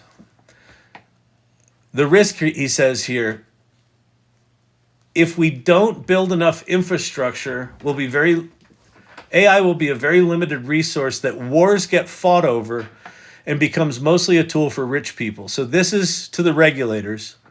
Invest in energy infrastructure. We need to act wisely, but with conviction. The dawn of intelligence age is a momentous development with very complex and extremely high-stakes challenges. It will not be an entirely positive story, but the upside is so tremendous that we owe it to ourselves and the future to figure out how to navigate the risks in front of us.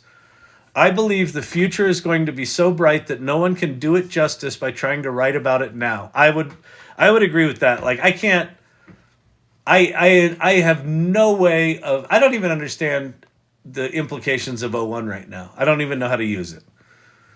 But because I don't have PhD level problems to solve, right?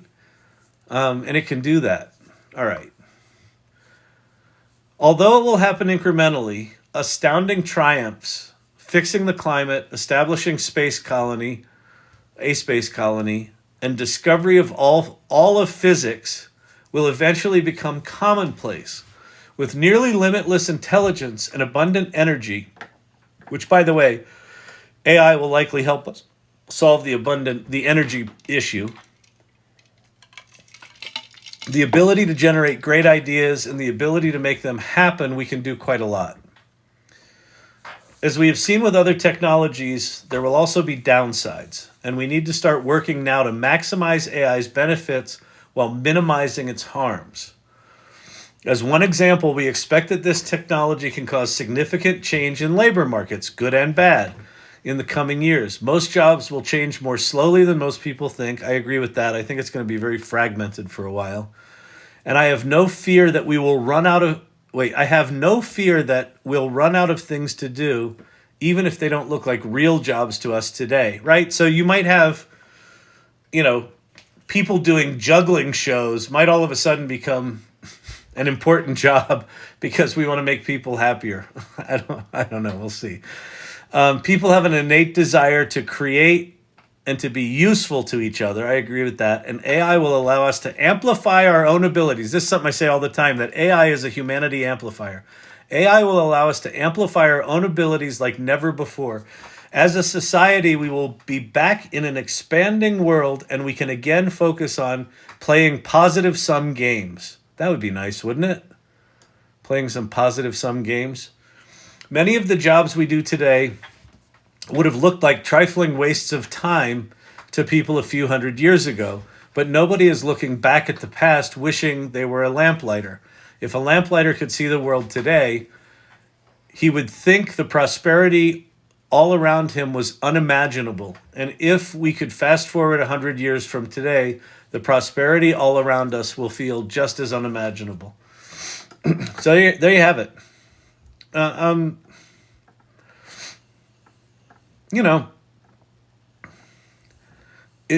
This is a lot of chat TMZ speculation by Sam. But again, if there's one person on the planet who's got, a lens into what's coming, you can either look at this as baseless speculation, Pate, or you can look at this as Sam saying, buckle up, buttercups, some shit's coming. Whee! Crazy. You can make money with ChatGPT.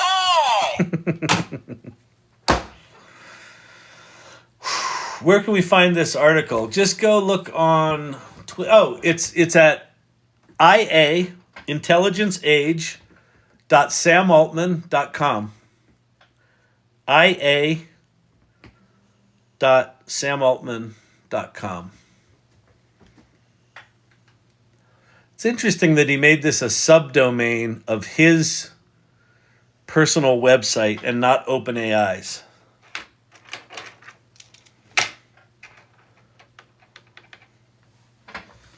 There's some strategery going on there. Fascinating. Keep your hands on your keyboards at all time. We're being trained to operate the systems of the future. Less lawyers on that domain. Yeah, less lawyers. Yeah, that's good. Thank you, Brandon, for putting that up there. Yeah, I mean, it could be less lawyers. It could be he wants to have something here that if he's ousted from OpenAI again, this is his statement as a human being. He needs to come across as altruistic. I don't think so. I think Sam is not altruistic. I think the OpenAI board wants to come across as altruistic. And I think they lost that battle, right? I think what Sam successfully did in navigating the ousting, so and getting his ass back in there and the board reconstituted, was he basically said OpenAI is a for-profit company. And I would imagine that as soon as they can, they're gonna separate the technology from the nonprofit. But we'll see. My 25-year-old daughter is so anti-AI. She says I'm obsessed with it. Good. Tell her, you know what? I am obsessed with it. And a year from now, when you come begging me to teach you how to use it, I might teach you. Own your obsession.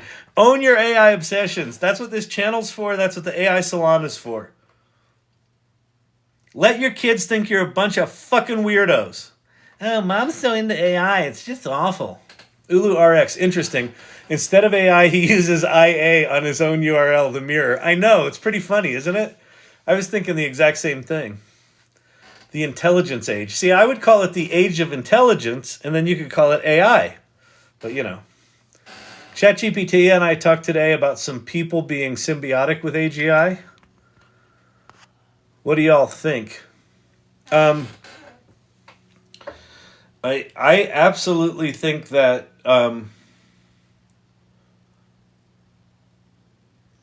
the minute we get to level 3 AGI, which again I think is going to happen in the next month. I think it's going to happen in the next month. I'm confident it will happen by December. That we will have agents, like configurable, programmable.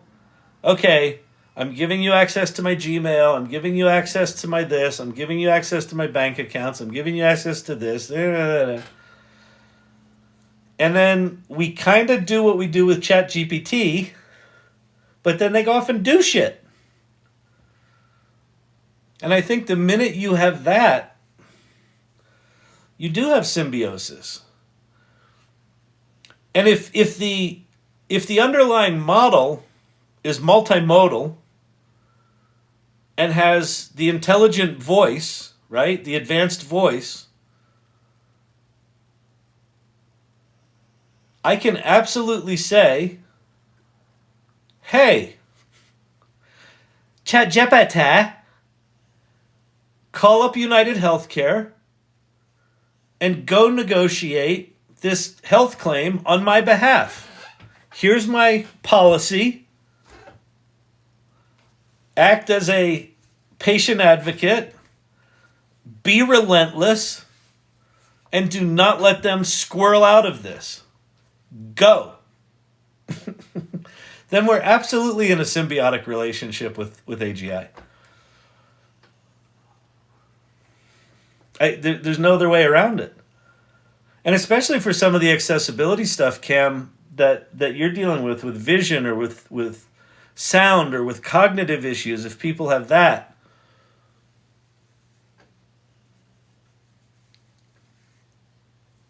Or even like less obvious accessibility issues like depression and loneliness and memory issues and language issues.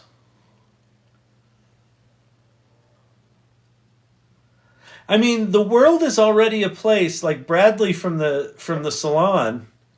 Bradley Perkins, he went to Thailand. He was there for a month. Now he's in Argentina. He can successfully work from anywhere in the world.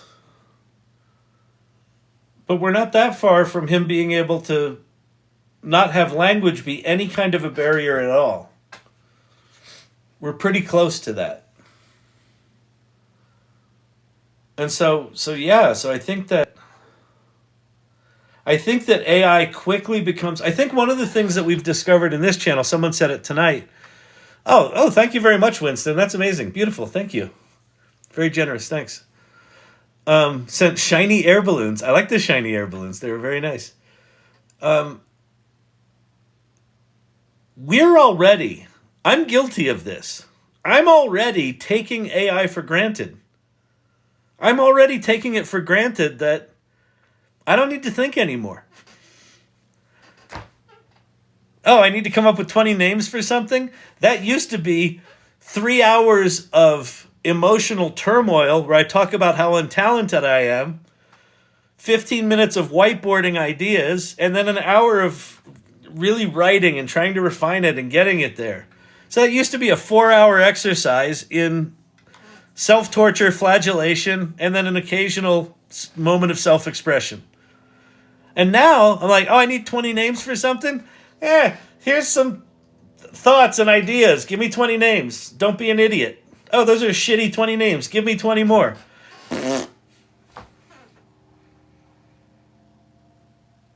And you know what blows me away? When you get the prompting right, the names it gives you are better than what you would have come up with.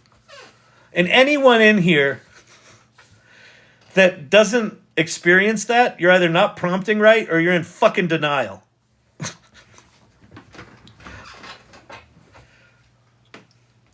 Tell ChatGPT to come up with 20 names for your fictitious business where the first word starts with C and the second word starts with T.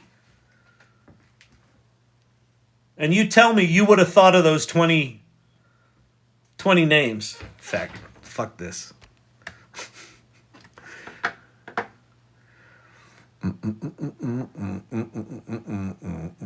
Where is ChatGPT? We're just going to do it in ChatGPT-4. We're just going to do it in a shitty model. Actually, you know what we'll do it in? We'll do it in O1 Mini, because I haven't even tried that. I want you to act as a branding expert that specializes in coming up with company names that are catchy and memorable, period. I'm starting a new business about restoring maps using thermodynamic fluids, period. I want you to come up with 20 names that contain 2 words exactly, where the first word begins with the letter C and the second word begins with the letter T.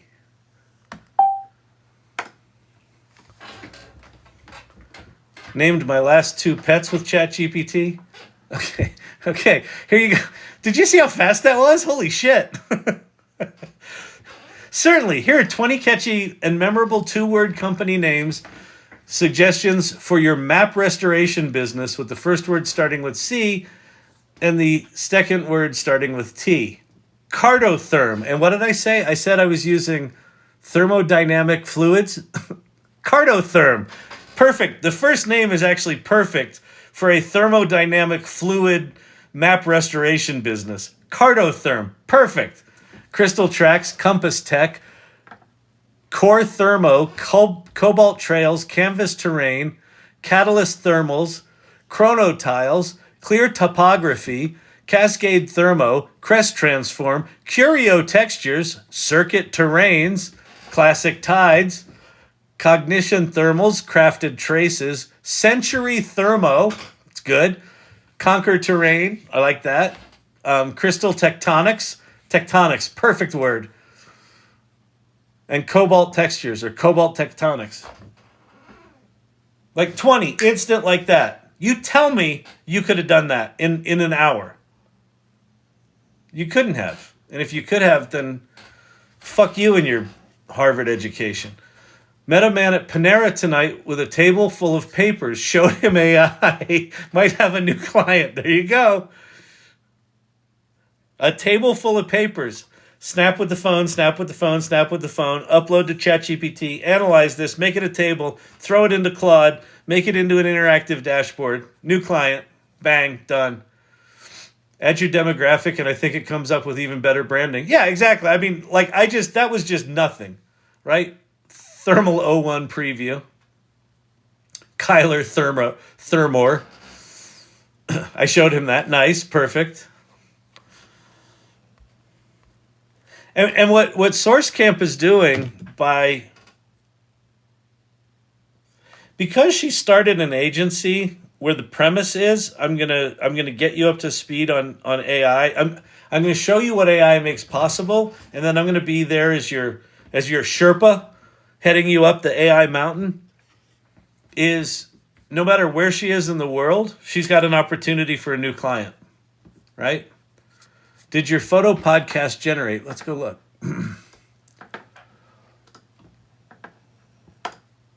Is this it? Google Photos. 3 minutes. Oh, wait. So today we're going to be diving into something kind of special. We're cracking open like a digital time capsule. Yeah, it's like going through those old family photo albums, but instead it's your digital life. Exactly. Here's photos. And, you shared this this Google Photos Untitled album with us, right? And that goes all the way back like over a decade, which is kind of wild to think about. So like, what's the appeal of these kind of like hidden away albums? I think for me it's the unfiltered nature of it. Like you're not thinking about likes or shares or any of that when you're just snapping these photos. Right, it's not curated, it's just life, And this album starts back in December 2013. Wow, 2013. That's right after I started Storyvine. At time, right? Yeah. Smartphones were just becoming the main way people were taking photos then. Instagram was around, but it was like nowhere near what it is now. Totally. So you probably capture a very different like energy back then in photos. Oh, absolutely. Back then, it was really about capturing the moment for yourself, not for some, online audience. Yeah, totally. No filters, no ring lights, just you and the world. Exactly. And it's interesting, you being on Google Photos back in 2013, that means you were kind of early to the cloud storage game, huh? It's not talking about the photos so yet. Now, but yeah, back then it was still a big deal, like trusting the cloud with all those memories. Right. It's like handing over your shoebox of photos, but like to the internet. Exactly. But okay, so we've talked about 2013, but you also shared some very recent photos too, like September 11th, 2024. Yeah, I mean, think about how much tech, especially cameras, have changed just in that decade. Yeah, it's not talking about the subject of the photos. Blurry selfies to like portrait mode, and everything's crystal clear. And the way people use cameras, the types of photos they take, it's all so different now. Yeah. Each photo tells a story. Think about how many photos you probably have just on Cool Bird or something. Exactly. They're the moments. Yeah, I would call that a fail. It didn't actually look at the photos in my case. Try creating a PDF describing your pictures and then uploading that. That would work for sure. Has Suno been replaced by Notebook.LM as the new toy? Yeah, Dr. Bod. That's really funny. I think so. Although you sort of came back to the channel right in the middle. I would say that Notebook.LM right now is the hot tool of the past week. I think its novelty wears thin unless Google like really jumps on it. And like I think that this is I think that they've got a tool, they've got a feature in a tool where the feature is the product that's resonating, and they could launch this as a standalone product with a whole bunch of different versions of these where you just upload a website or a PDF or a series of PDFs, and then you generate one of these podcasts, right? And you could do all this other Notebook.LM shit that you've got as features, but I think they could do this as a standalone app or a standalone,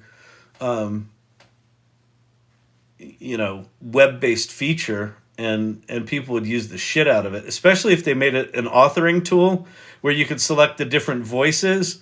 And then you could say, I want it to be like a podcast or a news broadcast or like two founders talking, right? So if you could have some sort of authoring control and then be able to go in and edit the transcript and reconstitute it, like there's a whole product around this that I think people would lose their mind for. But being that Google doesn't have a lot of product marketing folks, my guess is that this stays buried, which is a fucking drag. But you know, add sound effects, exactly. Yeah, it should be able to add sound effects. You should be able to add music, like the stuff I did with the Sydney musical. Yeah, have editors where you can go in there and chop things out. Just do it like Descript, where you can just edit the script and it'll fix the audio. Yeah, so it did describe the photos, a blurry selfie from 13 to crisp portraits. You linked an untitled album. Yeah, but it didn't say, it looks like a bunch of people in Washington, D.C. I think it was just taking metadata from the dates and describing the nature of photos from those two eras. So, but maybe it does it. And the other thing about this podcast feature, like when I was doing the musical, sometimes it couldn't even pronounce the musical. Sometimes it mentioned songs. Sometimes it didn't. Sometimes it got the plot right. Sometimes it got it wrong. So it's possible that this version of the podcast, it didn't mention the subject of the photos. But anyway, all right, what time is it? It's getting late, isn't it? Yeah. All right. Let's see what y'all are going on about in here. 100 peeps. Wow, we got 111 people in here. Welcome. So if you're new here, my name is Kyle Shannon. This is the AI Learning Lab. And if you want to hang out with people that are curious about AI and are figuring this shit out, join this community. So go to the salon.ai, go to that URL, that's our website, and then scroll down a little bit. You'll see a button that says join our community. And that will take you to an online community. And there's like a 7-step kind of welcome onboarding process. It's really simple. It's really cool. It doesn't cost anything to join. But step 2 in those 7 steps is introduce yourself. So use your real name, introduce yourself, and get connected. This is a remarkable community. We're approaching 2,000 people. There's guilds, there's clubs. The AI Learning Lab, we have our own club. Brandon and Dr. J, who are in here, have a club on AI life hacks, which is really cool. It's a new club, and it's very popular, and people are loving it. It's just very cool. So go do that. Go join that. The other thing about this channel, you're like, what is this channel? Is this just a guy that sits here talking like this? He just talks about AI. He doesn't seem to really finish his sentences that often. Is this how it is? Does he ever have guests that are professional at talking the words? Because this does not seem as... Anyway, yeah, this is what it is. This is what you get. But what's important about this is not me. What's important about this is the people that hang out here nightly. I'm here 5 nights a week, starting at 8 p.m. Mountain. And we're just hanging out, talking about what's going on with AI. We are about to enter a gauntlet of announcements over the next 3 or 4 months that are going to be absolutely fucking insane. I can barely get my head around what's going on today. Like, seriously. Like, I'm like, what's the AI Salon? So the AI Salon is a community of AI optimists. So I started this group with Leah Faston, who's a Boston-based photographer, the week after ChatGPT came out. And we started it, so just to give you a little bit of my background, my history, in the mid-90s of the previous century, I started one of the first digital web agencies. There's a company called agency.com. And it was so early. Here's how early I was in the internet. That when we decided to start a company called The Agency, when I went to Internic, which is where you went to go get domains, agency.com was available for free. So I just registered it. It was very, very early. And so I started a group in 1994 called the World Wide Web Artists Consortium, which was a New York City-based just group of people curious about the World Wide Web, way before anyone knew what the fuck was going on with the World Wide Web. That didn't come until like 1999, like 4 years later. So part of my thing in life, I guess, is paying attention to technology, and I'm particularly passionate about the intersection of storytelling and technology. And what the World Wide Web represented to the internet, ChatGPT represents to AI. And here's what I mean by that. Prior to the World Wide Web, the internet was command line. You had to be a geek. You had to be a research scientist or a librarian, right? Or an engineer. And you could use the internet and you could trade files on FTP servers and shit like that. And then Tim Berners-Lee invents this thing that enables the creation of the web browser where you could click on shit. You could just do that to jump from server A to server B. And it didn't matter if server A was in New York and server B was in Paris. You just did that, and now you're in Paris. So it took this profound power of internetworked computers and made it accessible for the rest of us. That's what ChatGPT did for machine learning and AI. And that's what this channel's about, is the world post ChatGPT. And that's what this community's about, is now that we've all got access to these incredibly powerful technologies, what the fuck do we do with them? And what this is not about is debating whether it's good or whether it's bad or whether it's stealing or whether it's this or whether it's that. You can have those conversations in there. But the philosophy with this channel and with this community is, independent of your opinion of whether AI is good or bad, it's here. Not coming, it's here. And you've got one of two choices. It's very binary, which is perfect for computer nerds. It's very binary. You can sit like this on the sidelines and be like, I don't like it. I don't like it. And you're going to be smacked upside the head when it gets real.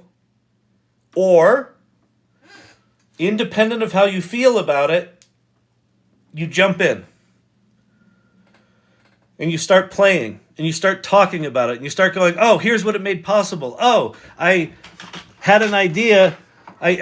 Kyle said something on the AI Learning Lab one night. And I thought, hey, I'm going to make my kids a book about that. Like Brandon did. This picture book for his kids. About technology terms related to AI. 4 hours from concept to you can buy it on Amazon. Brandon Tidd, My First Journey in the World of Tomorrow. An alphabetical guide to the innovations that will shape our future. 4 hours.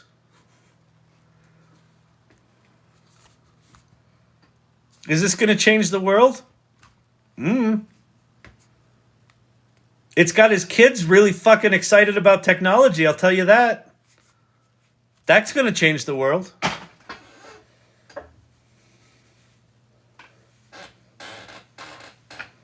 So that's what that community is. Get in there, play. Rediscover. Becky Rue has been writing notes of her memoirs of her remarkable life. She's got a hell of a story. Many hell of a stories. She's got many, many stories in her life. And she's had notes for years. And over the weekend, we gave an assignment. Go find some old shit you have lying around and dump it into ChatGPT. And she did. And she said a couple hours later, she had 33 chapters of a book of her memoir. Holy fucking shit. That's what this community's about. Jump in. We can have the debates for fucking decades. We're going to be debating copyright for decades. The IP lawyers are shopping for their second yachts right now because they know they're going to make so much fucking money from both sides suing each other. That's no reason to sit on the sidelines. This shit's happening now. Get in the fucking game. Why you come back to these things night after night? Well, sure. There's my supermodel good looks and charming personality. Why you come back to these things night after night is just to be in the conversation. Just to have your mind mentally like, oh yeah, I should probably pay attention to that. Oh, yeah, you know what? Shit, let me go make some images. Oh, those are pretty good. Oh, they keep making songs. Should I go make some? What is with these podcasts? Like Dr. Bod said tonight. What's with the podcast? Is this the new thing? It is for this week. So go make a podcast. Everyone that I've told go make a podcast that's made a podcast has sent me back a note saying, you know, that thing's really fucking remarkable. I'm like, I know. That's one feature of one tool that's been out for 8 months that no one talks about. All of a sudden, they just added a feature that's fucking amazing. There's thousands of those out there right now today. And if you're not playing, if you're not experimenting, if you're not in some way in the conversation, you're going to get blindsided. And the mission of this channel and the mission of this community is to prevent that for as many people as possible. Jump in. Like if you're kind of into AI and everyone else in your life thinks you're an asshole because that's all you talk about, these are your people. They come for my hair. That's right. Come for the education. Stay for the hair. I didn't realize Ms. Ulu RX was still here. This is the kind of gifts that the irregulars send me. Because they know I'm pretty. Mama, am I pretty? You have nice hair.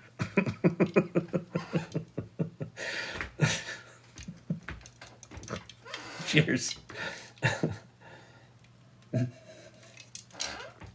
So that's what that is. You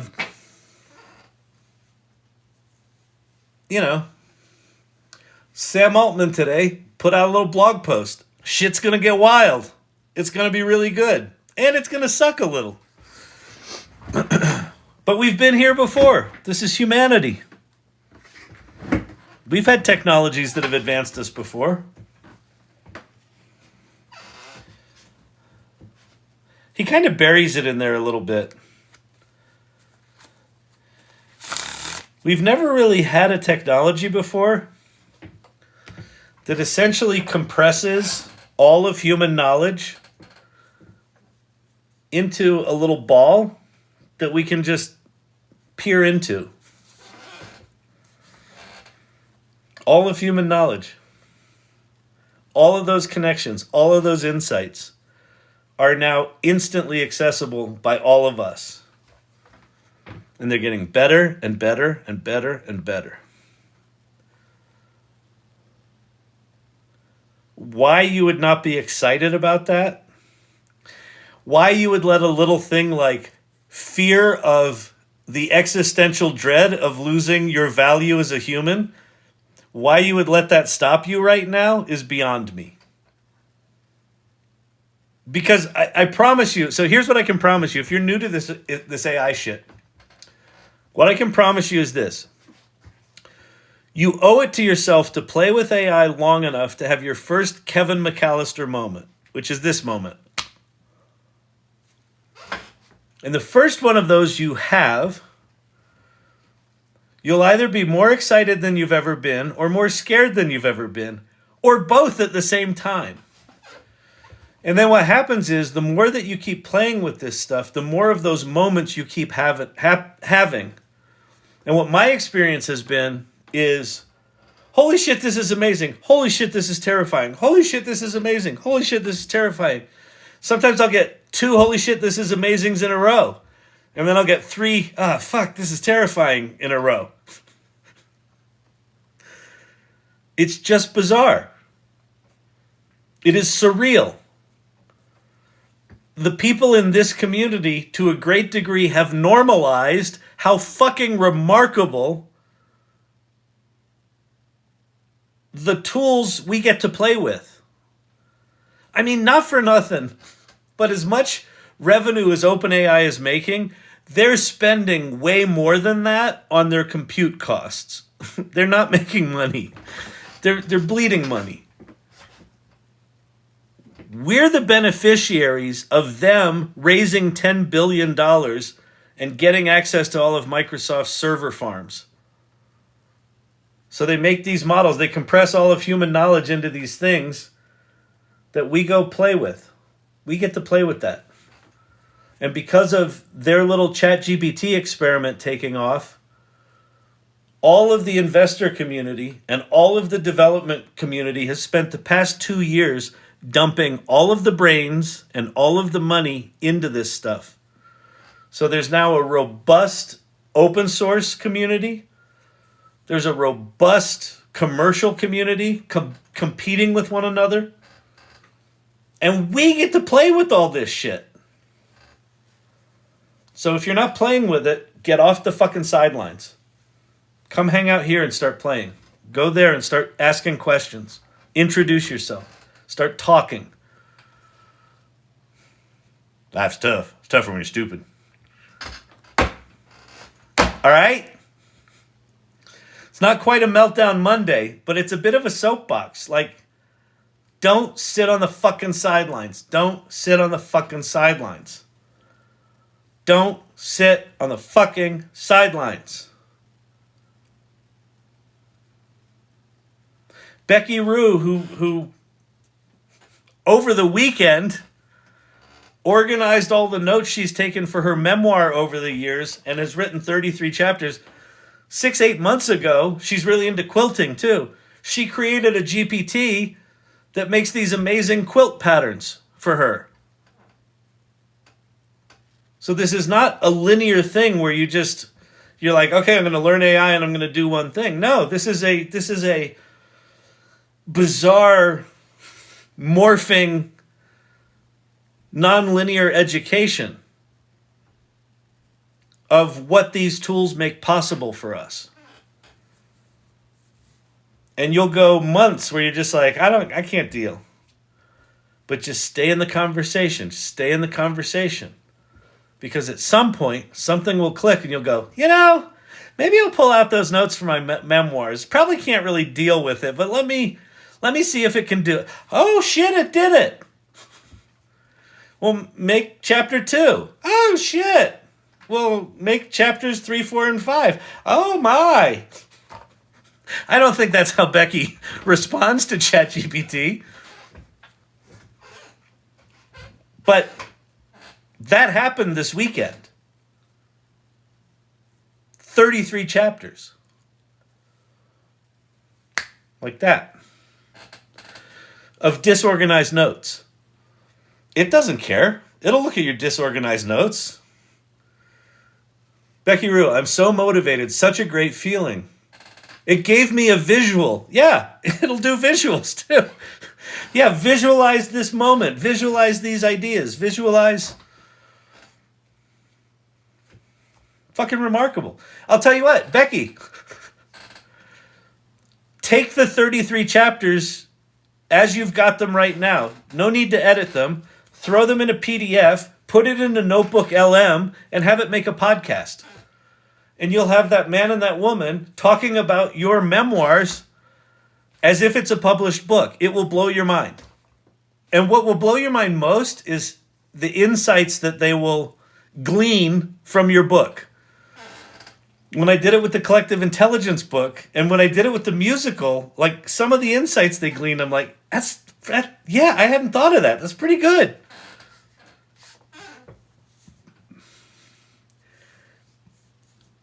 We're in a surreal time where we get to play with these things that most people on the planet don't even know exist. And it's really fucking exciting. So, anyway, I'm going to get out of here. All right. So, you want to support the channel? Follow me. Subscribe to the lives. There's in one of the corners, there's a video series you can buy called Underhyped, where I talk about, it's like 17 or 18 videos where I talk about how large language models work and how these image tools work and why I think they're a big deal, a bigger deal than everyone's talking about. During tonight's live, I just wrote 2 Suno songs, one from your quote and one from Joker's comment. There you go, Dr. J. Perfect, beautiful. I don't know what my quote was, but yes, that's why you hang out here. Would Dr. J have made a song tonight? Maybe, maybe not. But when you're here and you're in the conversation, you're like, let me try this, let me try that, let me try this, let me try that. And as new tools come along, we'll explore them together. And what I can promise you is that here's something I know for a fact. I travel a fair amount. Thank you, Ricky Tiki Fabby. I just got back from Washington, D.C., where I was talking to legislators about AI and shit like that. This community is significantly farther ahead than most of the planet with this generative AI stuff. Even people that are in AI, that know AI, like historical last 3 decades of AI, cannot quite get their heads around this generative AI stuff because it's moving so fast and it's all over the place. It's images, it's music, it's writing, it's analysis, it's coding, it's everything, it's everywhere. I would put this group up to anyone on the planet right now for being up to speed on what's possible and understanding where the boundaries are of what's not possible. And as the tools get more capable, this group is going to do remarkable shit. I can promise you that. 3 Mile Storage, Jim Ross is a good example of this. 10 o'clock at night, and just landed a new management client by scoring his manager sales call on a GPT I made. Jim Ross is in the storage management business, and you're thinking, oh, yeah, data storage management, of course he's in AI. No, not hard drives, padlocks, and rat-filled container buildings. That kind of storage. Self-storage management. Jim Ross is one of the most AI-literate people I know. And he consistently uses it like a practice every morning, like eating his Wheaties. He generates things for his business using AI. 10 o'clock at night, he just landed a client using a custom GPT he made to analyze something for that client. Bang, boom, bing, bang, boom, done. It's amazing. SourceCamp sold my first GPT this week. You can make money with ChatGPT. There's 2 of them. People are asking all the time in here, how do I make money with ChatGPT? Well, SourceCamp just sold one. Jim Ross just closed business with one. You can make money with ChatGPT. Now, what neither of them did was make money with ChatGPT. What both of them did was solve very specific problems for people using ChatGPT. That's a really subtle difference, but it's a huge one. You already know the problems in whatever you're smart in, whatever you've got experience in, you know the problems that need to be solved. If you can get AI literate and solve those problems better than the competitors, you'll have a business. You'll make money with ChatGPT. So I would agree. This group is miles ahead of most everyone else. That's great. And she talks to a lot of people. I would definitely like to make a podcast. So how you make a podcast is really quite easy. I'll show you, and then I'm going to leave. I got to leave. I promise. This is my half-hour goodbye. I gave those up. Okay, so you're going to go to Notebook.LM.google.com. What's going on here? Why is this not? Okay. Notebook.LM. And then what you do is you upload either a website or a PDF document or a text document or multiple of them.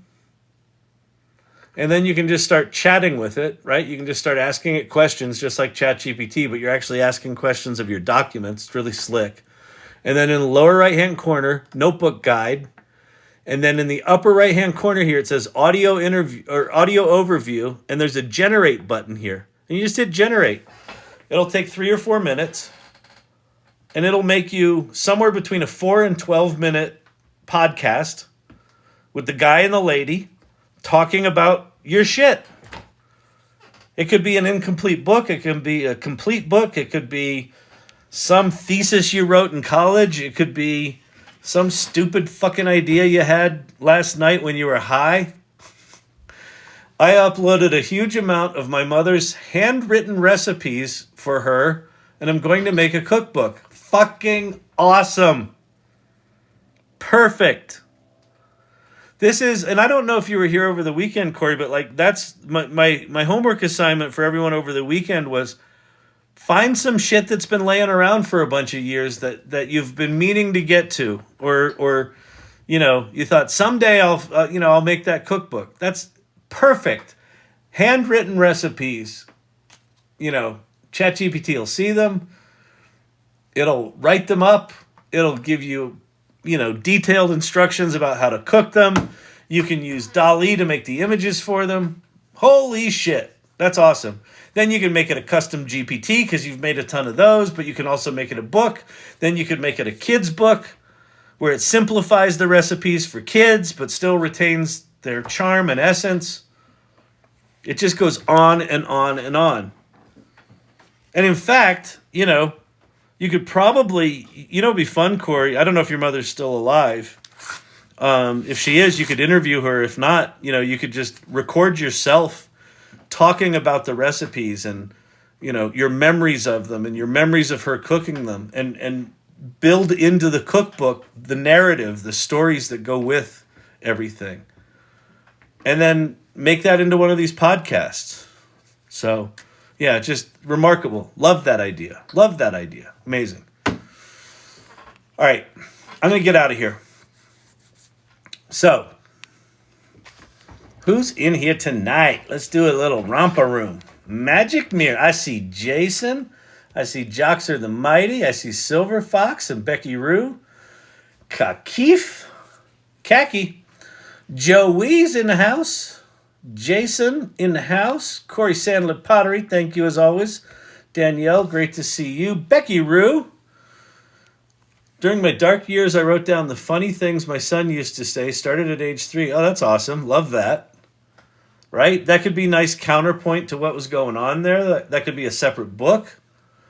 Yes, she is. I hopefully that means yes, she is still alive. I would say if that's the case and if she's still got mental acuity, have her tell the stories of the recipes.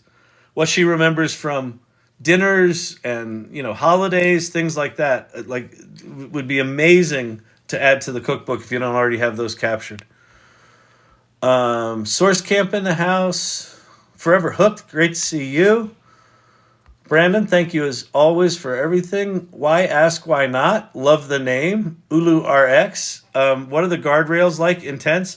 For the podcast, it's pretty sing-songy podcast, so I would imagine they just avoid saying, nasty shit, or addressing nasty shit. Joxer the Mighty.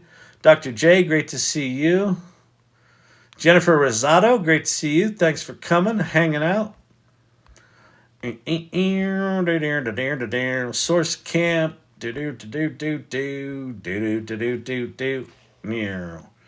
Dr. J, I wrote a song tonight. Kyle, it's in the Irregulars. Awesome. Let's Go grab that. We'll listen to that on the way out.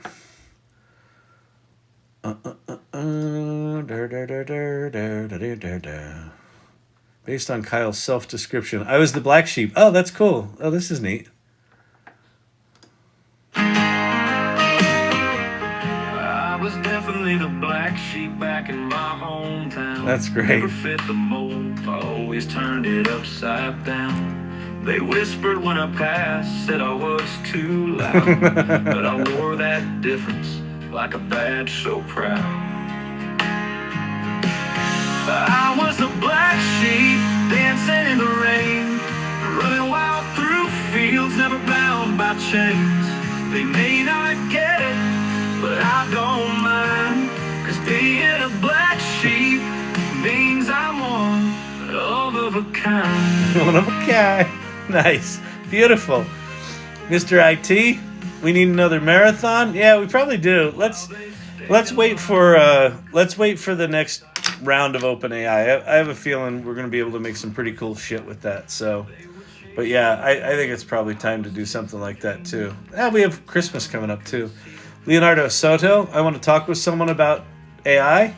You're in the right group. So again, if you're new here, join this community, thesalon.ai. Go there now, thesalon.ai. Click on the button that says join our community and join the community. Introduce yourself and then keep coming back here. The people in here are remarkably generous and we'll talk to you about all this stuff. Cam Katkin, thank you so much. What's up, Talk? Great to see you. Jay Winston, great to see you. Winston, I saw you before. Thank you for coming. Thanks for hanging out. Corey Sandler Pottery, love having you here. Welcome back. Joy Purdy, AI for good for the holidays. Yeah, we'll do something around that, I think. I called them Evanisms. I still write them down. He's almost 21. Becky Rue, that's a book. Make that a standalone book. Evanisms is a great title. It's a great title. Take all of the shit you've written down and just turn that into like one of those, back of the toilet books that you can just read Evanisms. I love that. I think it's amazing.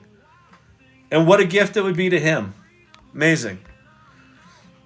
Go do that. Publish that by this weekend. Come on. Listen, here's the deal. If you have an idea for a book, if it's not published within a week, what are you doing with your life? That's where we are now.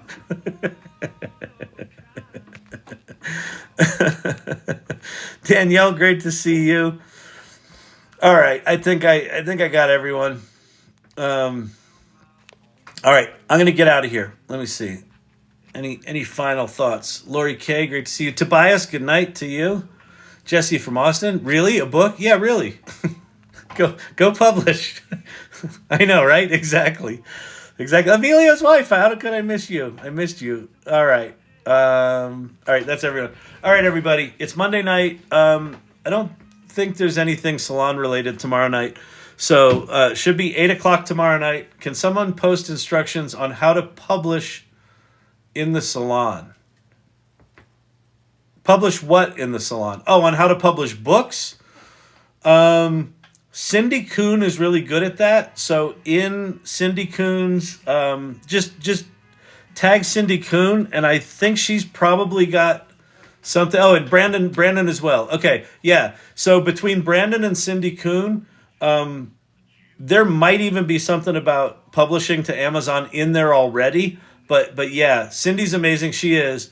And Brandon is also amazing, right? This is Kindle publishing, right?